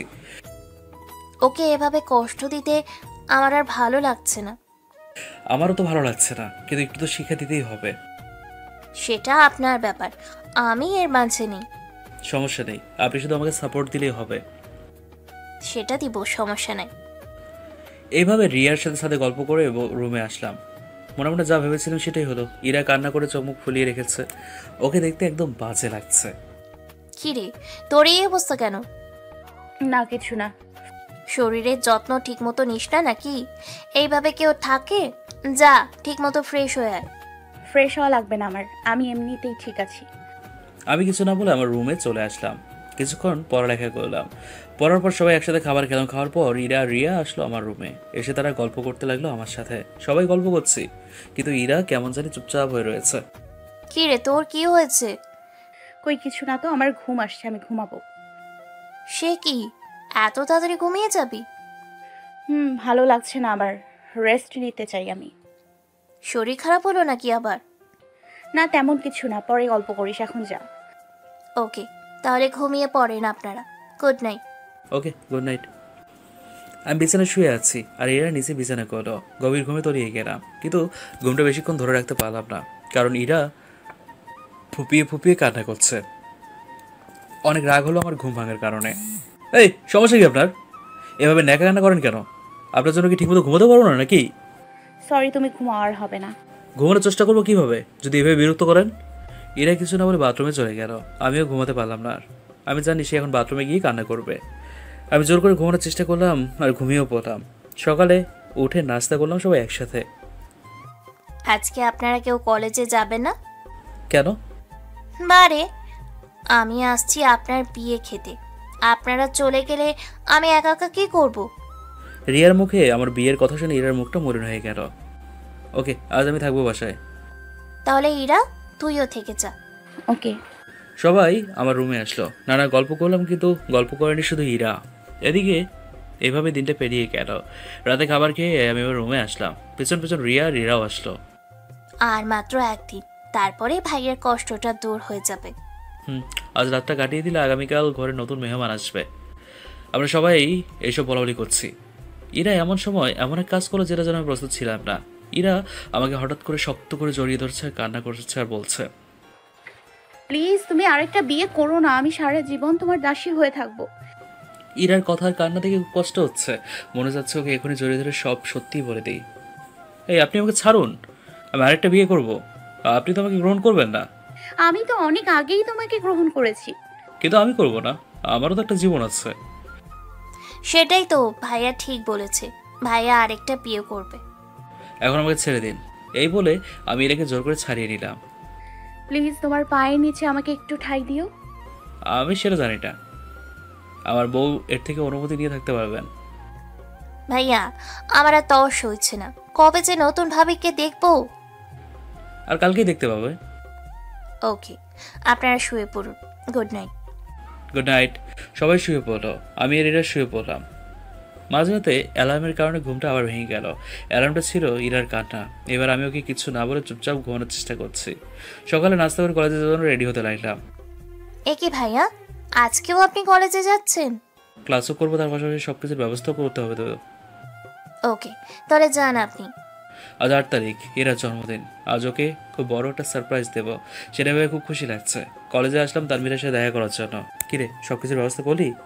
সব ঠিক আছে, শুধু ইরা ভাবিকে সুন্দর করে সাজিয়ে আনবি, তাহলেই হবে। অনেক কষ্ট পাচ্ছে রে। শুধু আজকের দিনটাই পাবে, আর তো পাবে না। সব মেহমানদের ইনভাইট করেছিস? সব সম্পন্ন করেছি, শুধু রাতের জন্য অপেক্ষা কর। ওকে, এখন ক্লাসে চল। চল। আমরা ক্লাসে গেলাম। সবগুলো ক্লাস শেষ করে আমি বাড়িতে ফিরলাম, কিন্তু বাড়িটা কেমন যেন ফাঁকা ফাঁকা লাগছে। রিয়া, রিয়া! হঠাৎ রিয়া অন্য রুম থেকে আসলো। কি হয়েছে ভাইয়া? ইরা কোথায়? ও তো মার্কেটে গেছে। কি? ইরা মার্কেটে গেল আর আমাকে একবারও জানালো না? এই তো চলে আসবে এক্ষুনি। আমি আমার রুমে গেলাম, ফ্রেশ হয়ে খাবার খেয়ে শুয়ে এলাম। হঠাৎ চোখ পড়লো টেবিলের ওপর। ওইখানে একটা রঙিন কাগজ দেখতে পেলাম। এটা আবার কিসের কাগজ? এটা তো আগে দেখিনি। মনে আগ্রহ নিয়ে খুললাম। এ কি? এটা তো একটা চিঠি। কার চিঠি এটা? দেখি পড়ে কি লেখা আছে। নীল, তুমি যখন এই চিঠি হাতে পাবে হয়তো আমি তখন তোমার পাশে থাকবো না। আজ তুমি বিয়ে করে নতুন বউ ঘরে তুলবে, অথচ আজ যে আমার জন্মদিন, সেই বিষয় নিয়ে তোমার কোনো চিন্তাই ছিল না। তোমাকে অনেক ভালোবেসেছি আর বেসে যাব। তোমার বিয়ে আমি প্রত্যক্ষভাবে দেখতে পারবো না, আর তোমাকেও আমি ডিভোর্স দিব। কোন মনে?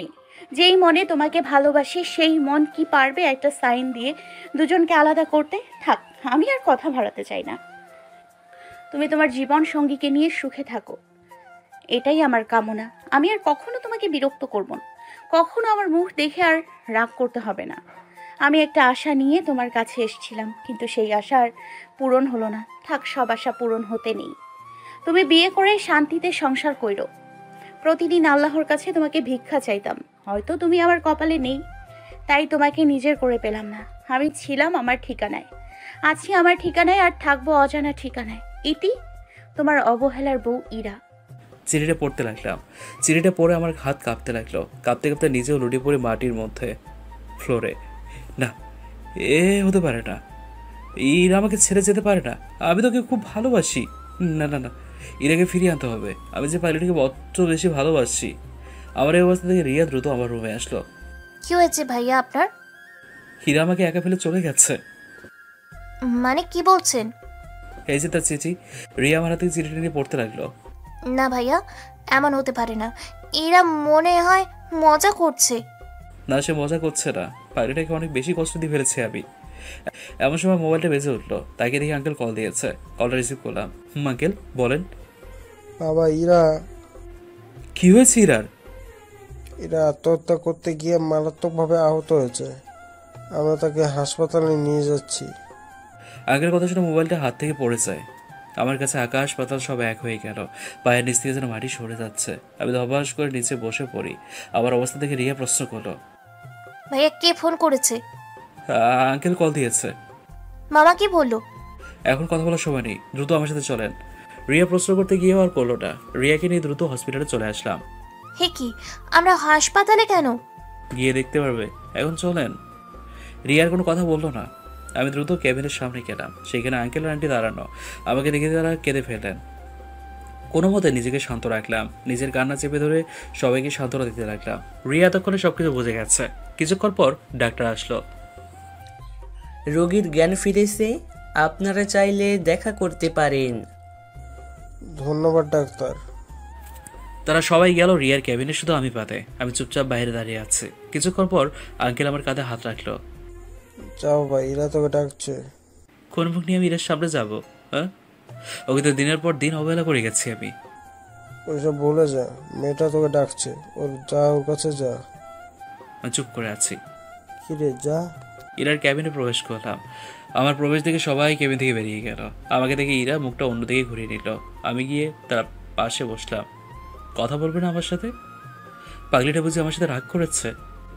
এই বলে আমি ইরার মুখটা আমার দিকে ঘোরালাম, দেখেও কান্না করছে। হেই পাগলি, কান্না করছো কেন? তুমি যে এসছো, তোমার জিএফ রাগ করবে না? আবার জিএফ তো তুমি। মানে? তাহলে শোনো আমাদের প্ল্যান। ইরাকে সব বলে দিলাম। এইসব তোমাদের সাজানো নাটক ছিল তো? হুম। তো তুমি খুব খারাপ, আমাকে অনেক কষ্ট দাও তুমি। ইরা আমাকে জড়িয়ে ধরে কান্না করে দিল। আমিও নিজেকে সামলে রাখতে পারলাম না, ওকে জড়িয়ে ধরে কান্না করে দিলাম। ওকে, আমি আর আমার পাগলিটাকে কষ্ট দেব না। মনে থাকে জানো। পারতে আমাকে ছেড়ে একা একা থাকতে? হ্যাঁ, কোনো দিনই পারতাম না। একবার ভাবো নেই যে তুমি হারিয়ে গেলে আমি কি নিয়ে বাঁচবো? আমাকে মাফ করে দাও। ওকে, তুমি এখন শুয়ে পড়ো। তুমি সুস্থ হয়ে গেলে আমরা বাড়ি ফিরে যাব। হুম। হয়েছে আপনাদের প্রেম? হঠাৎ করে রিয়া কথাটা বলল। আমি দ্রুত ইরাকে ছেড়ে দিলাম। দুজনে বেশ লজ্জা পেয়েছি। ইরা, আমরা তোর সাথে মজা করেছি এতদিন, আমাদের মাফ করে দে। তোকে দেখাবো মজা, আগে আমি সুস্থ হইনি। ভাইয়া কি সব বলে দিল নাকি? সব বলেছি। আমার সাথে দুষ্টুমি করার ফল পরে দেখাবো। এইভাবে 2 দিন কেটে যায়। আজকে ইরাকে হসপিটাল থেকে রিলিজ করে আনা হলো। ইরা এখন মোটামুটি হাঁটতে পারে, কাজও করতে পারে। আন্টি নিজের ভুল বুঝতে পেরেছে, তাই আমাকে আর ফ্ল্যাটে যেতে দেয়নি, ইরাদের বাসায় অর্থাৎ আমার বাসায় নিয়ে এসছে। ইরা এখন সম্পূর্ণ সুস্থ। রাতে আমি আমার রুমে প্রবেশ করলাম। এ কি, পুরো রুমে এমন অন্ধকার কেন? লাইটে জ্বালিয়ে আমি চৌকে গেলাম। আমার পুরো রুমটা ফুল দিয়ে বাসর ঘরের মতো সাজানো। খাটের মধ্যে কেউ একজন ঘোমটা দিয়ে বসে আছে। হে, কে আমার রুমে? ওই মেয়েটা হঠাৎ করে ঘোমটাটা তুলে ফেললো। তাকিয়ে দেখি ইরা। এ কি, তুমি কেন? দিলা তো তুমি মুডটা নষ্ট করে। এভাবে কেউ বাসর রাতে ঢুকে? কার বাসর রাত আর কিসের বাসর? সব পরে বলবো, আগে এই পাঞ্জাবিটা পরে আসো। ইরা আমাকে কিছু নিয়মকানুন শিখিয়ে দিল। আমি গিয়ে বাধ্য ছেলের মতো পাঞ্জাবি পরে নিলাম। ইরা আবারও আগের মতো ঘোমটা নিয়ে বসে আছে। আমি গিয়ে তার পাশে বসলাম। কিছুই বলছি না বা করছিও না অনেকক্ষণ ধরে। কি হলো, ঘুমটা তুলবে না? ও হ্যাঁ, আমি ইরার ঘোমটাটা তুললাম। তুলে আবার আগের মতো বসে আছি। কি হলো, কিছু বলছো না যে? কি বলবো আমি? মাশাআল্লাহ বলো। কেন? বাসর রাতে স্ত্রীর ঘুমটা তুলে মাশাআল্লাহ বলতে হয়। তুমি তো দেখতে পেতনির মতো, মাশাআল্লাহ বলবো কেন? তবে আমি পেতনির মতো? এই বলে ইরা আমার গায়ের উপর উঠে পড়ল। আমাকে এই কয়দিন অনেক কষ্ট দিয়েছো, আজ তার উসুল করব। কি করবে? দেখোই না কি করি। এই বলে ইরা আমার ঠোঁট দুটো নিজের ঠোঁটের সাথে মিশিয়ে দিল। নিজেকে আর বাধা দেওয়ার চেষ্টা না করে ওর ভালোবাসার সাগরে ছাপ দিলাম আমিও।